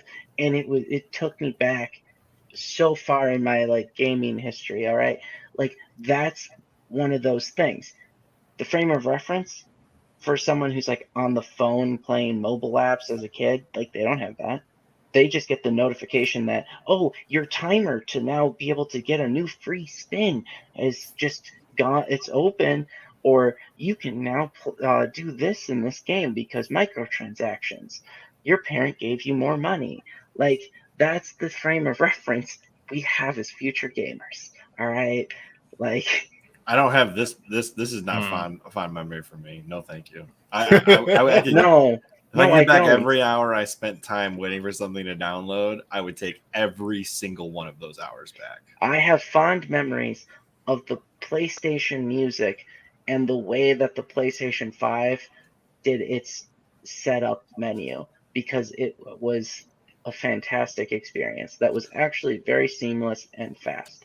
The last time I was in awe of a setup, it was the PS3.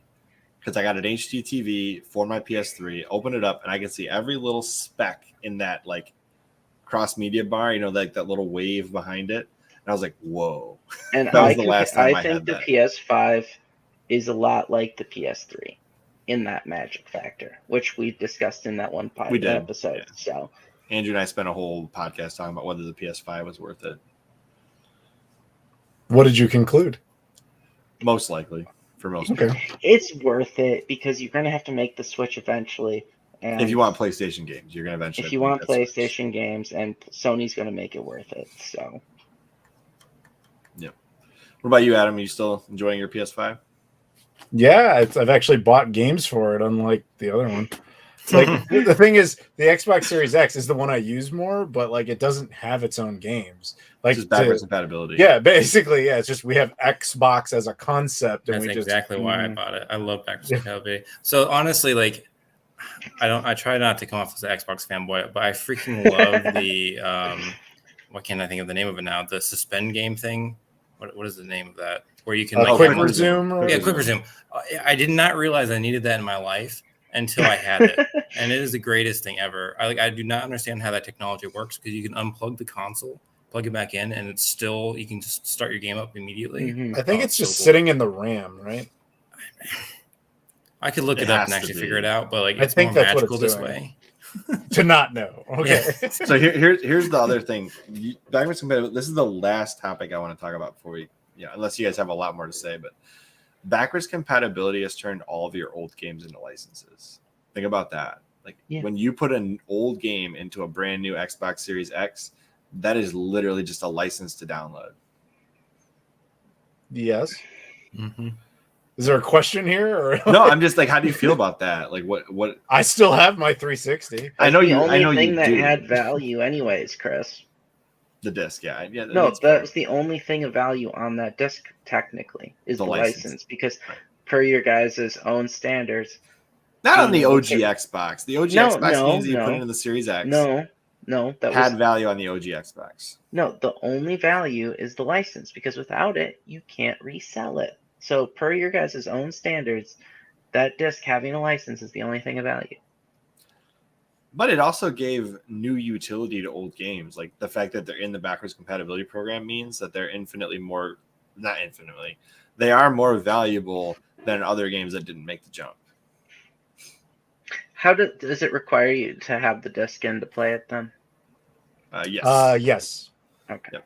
Yeah, so that disc still has value. Yeah, imagine this. I put the disc in, I download the game, and then sell the disc. Like, you can't do that. That was a legit question because they They could have made that mistake. They apparently considered that at one point because they're like, how many people could really have those discs still? It turns out there's a lot of us. In fairness, though, they're not going to make any actual money off of the resales anyway. So it would have been zero. It would have just tanked the value of resales, actually, because there would have been so many.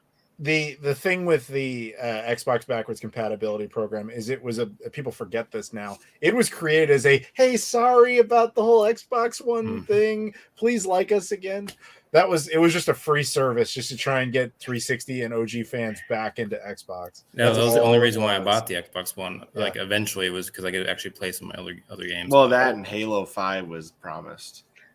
Oh, yeah, that worked out well, didn't it? Yeah. Well, I also like again says the non-Halo player. I don't even play it, and I know that didn't work out too well. No. Hey, Chris. Yeah. You gotta think about it this way too. The fact that they didn't make it where you could just download the copy without using the disc in the future actually was Xbox helping the used game industry. Yeah, because they created value for the disc, obviously. Yep. But if they wanted to do wage a war on all old disc sales, then they would do what Sony did and sell the games back. No, they just would have made every it single free. generation. No, they would have made as soon as you download the disc, you could just sell it and not have to use it because that's a good point. Yeah, right there, all resale games, there would be an overabundance in the marketplace. So you could basically get them Adam, for free. I think this is targeted at you. I'm not entirely certain I get his point. You are aware you can download them without the disc, right? Yeah, you can just buy them digitally. I'm saying if you could download it from the disc and not use the disc anymore, like it had as the license. You're saying once it's gone through the process of installing it, you didn't need the disc anymore? Yeah. Mm-hmm. Okay. That would kill the used market. You're right. That would kill it right away. Oh, for the 66 OG Xbox games that were compatible out of the 1,000 library, sure. Yeah, but he's saying like if Microsoft blanket stated like you can just load the games in and never have to worry about it again, yeah, it would kill the used market because a lot of people would just do that. They would just share it. Their games. Yeah, they would just share it, or they would just personally do like a give me $5. But Microsoft would lose a ton of money in licensing, and it would cost them way too much money to wage that war. Didn't some PC games work that way though, where you could just play it no longer like you installed it from the disc? No, you have to have the key card or the key code. There was like key unlockers that you could get back in the day. So, Zoo Tycoon, I could do this with, where I could just download the game and I could just play it from the little shortcut. I didn't need a disc anymore. You technically needed to get the the diskless key code thing. I'm not tech savvy, so whatever that disc came with is what I had. So I don't know how that works. Probably typed in the license code to allow you to unlock the game. Oh yeah. If you had the license code, yeah, you didn't need the disc. Because that's the thing that PC games did is they made it where you had that one-use license code. It was completely worthless after you used it. Honestly, the only reason they shipped you a disc with that code is because there wasn't a good digital marketplace from which to download it with a good internet connection to use to do that. So giving you that disc was basically an assurance that you at least had most of the game, if not all of the game, without having to go to some digital marketplace somewhere to get the rest of it. Mm-hmm. Okay. And also, they had the code, so the disc was. I mean, another wrinkle to this is that I bought that game used. But Adam, somebody's coming after you here. Don't you slander the greatness that is Halo 5. Same guy. I'm looking at your chat. Like every single person in there, other than Color of Gaming, is people in my Discord. There was another person in here that wasn't part of your Discord. I'm just looking at what's on the screen at the moment. Oh, it was Will. Yeah, Will is using our CHRILLCAST. Yeah, Wadmod is the rich guy. Suicide Snowman is the dude who wants to do the museum with me. He's in Chicago as well. So these are my guys. It's biased. I'm sorry, Andrew. I'm not serious. Okay. Adam, is there anything else you want to say about digital ownership? Yeah, it doesn't exist. That is the perfect end to this podcast. No, Andrew, is there anything you want to rebut? No, I'm not adding anything. I've said what I've said. What about you, Will? Yeah, same. It's like, in my view, digital ownership doesn't exist, but I think the way that people are now conceptualizing what it means to own something, yes, it does. And I think moving forward, that concept will change. So, Well, cassette tapes. I have nostalgia for cassette tapes. One thing, Will. What with you talked about like having the DVD, right? Mhm. What is a DVD made out of? Plastic. Materials. I have no idea. Plastic. Actually. So it's like there's not really a shortage of plastic. Well, the So- raw Do materials. you know what plastic is made I out of? know what it's made out of, and they're also trying to make it where that's not used for anything anymore. So I'm just saying, you're not going to have a shortage. Of Plastic is in of DVDs. itself made from oil, which is a finite I know. resource. Yeah, and it's not. also like the whole manufacturing process. You have to have things actually manufactured. You have to have the I manpower. don't There's a lot that believe- goes into it. I They think keep saying we're going to run out of oil for the past how many years? Past 50 years easily. Yeah, I don't think we will run out of it. oil before we either do irrevocable damage to ourselves or we convert to something else. So I think that's It's an indisputable fact we will run out of oil. It doesn't Yeah, at reproduce. some eventually, point, yeah. Like there it's just will a be matter of a lack when. of oil. It's not Yeah. about no. Wait 1 second. That is false. Oil is produced every single day. You do know how oil was Yes, is produced, right? it's just like the amalgamation of time and a whole bunch of things that produce it down. But it Yes. produces in So- such small quantities on a daily basis that it Yes, doesn't but equate the you amount we can't say use. oil is not produced every I guess single technically day. speaking, oil will never Let me get on this, be guys. 100% gone, It's the same way that but you won't have enough to go around at some point. right. Oil is produced every day in the same way that new land is made every No, day because of volcanic activity. It's a I just- small amount. I just want to point out, I am a nuclear engineer. I have no Congrats. favoritism towards oil. Okay, I'm just saying it is technically false to say that more oil is not produced every single day. It is also Plastic technically came out false of to the say ocean. there isn't new land. Look. That's a good punchline. Yeah, the fish keep finding it. Where in the world does this plastic come from? Mhm. I saw There was a March of the comedian- Penguins. He's got that 6-pack on his chin. Get the Coke cans on that thing. Come on. There was a comedian I saw. Not March of the Penguins. No. Happy Feet. That's what I was thinking of. There was a comedian who was making a joke about this. He was like, everyone keeps talking about the straws and the turtles. And he's like, show me the shells. What? He wanted to see all the dead turtle shells. Oh, geez. So he's like, I don't believe it. Show me the shells. Oh, God. Gosh. Show me the shell graveyard. That's what he wanted to see. I just want to just end on this. All right, we're gonna. Shoot. I got to show this picture because I love it. Oh God.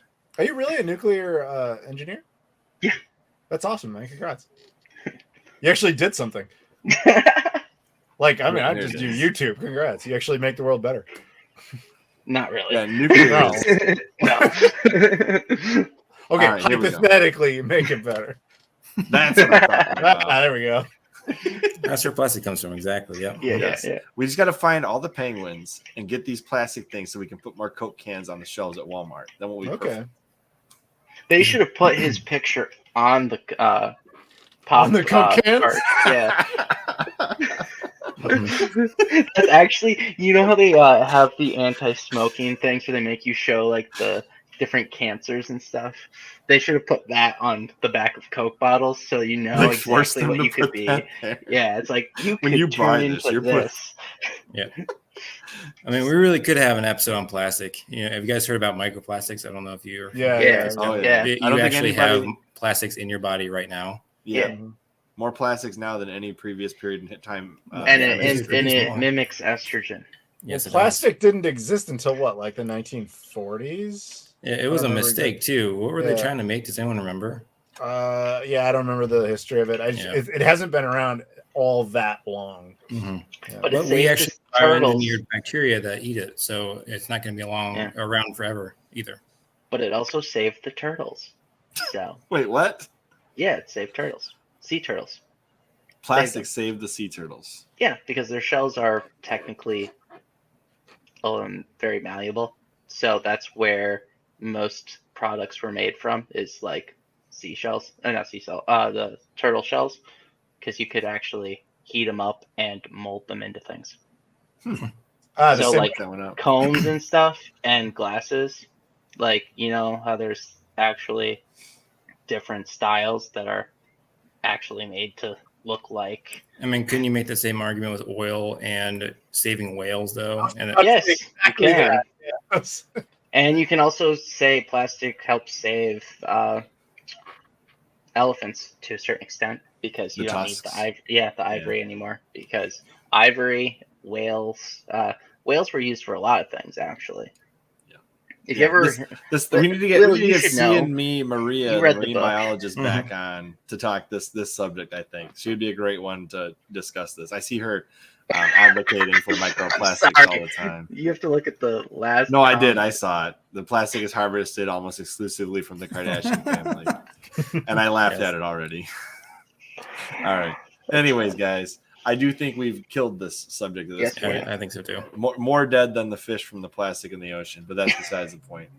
But I do want to thank Adam for coming on again and helping us to berate Andrew for 2 straight hours. No, man, like seriously, Andrew, you're a trooper. Like the fact that you could put up with our bullshit for this 2 hours, good on you. I had to do the devil's advocate, otherwise this wouldn't have been much of an episode. I almost grabbed the Game Pass advocate to be on Andrew's side, and I was like, nah, I think Andrew will have enough good points on his own. Who's the Game Pass advocate? Because I would have been at war with him. I hate Game Pass with a passion.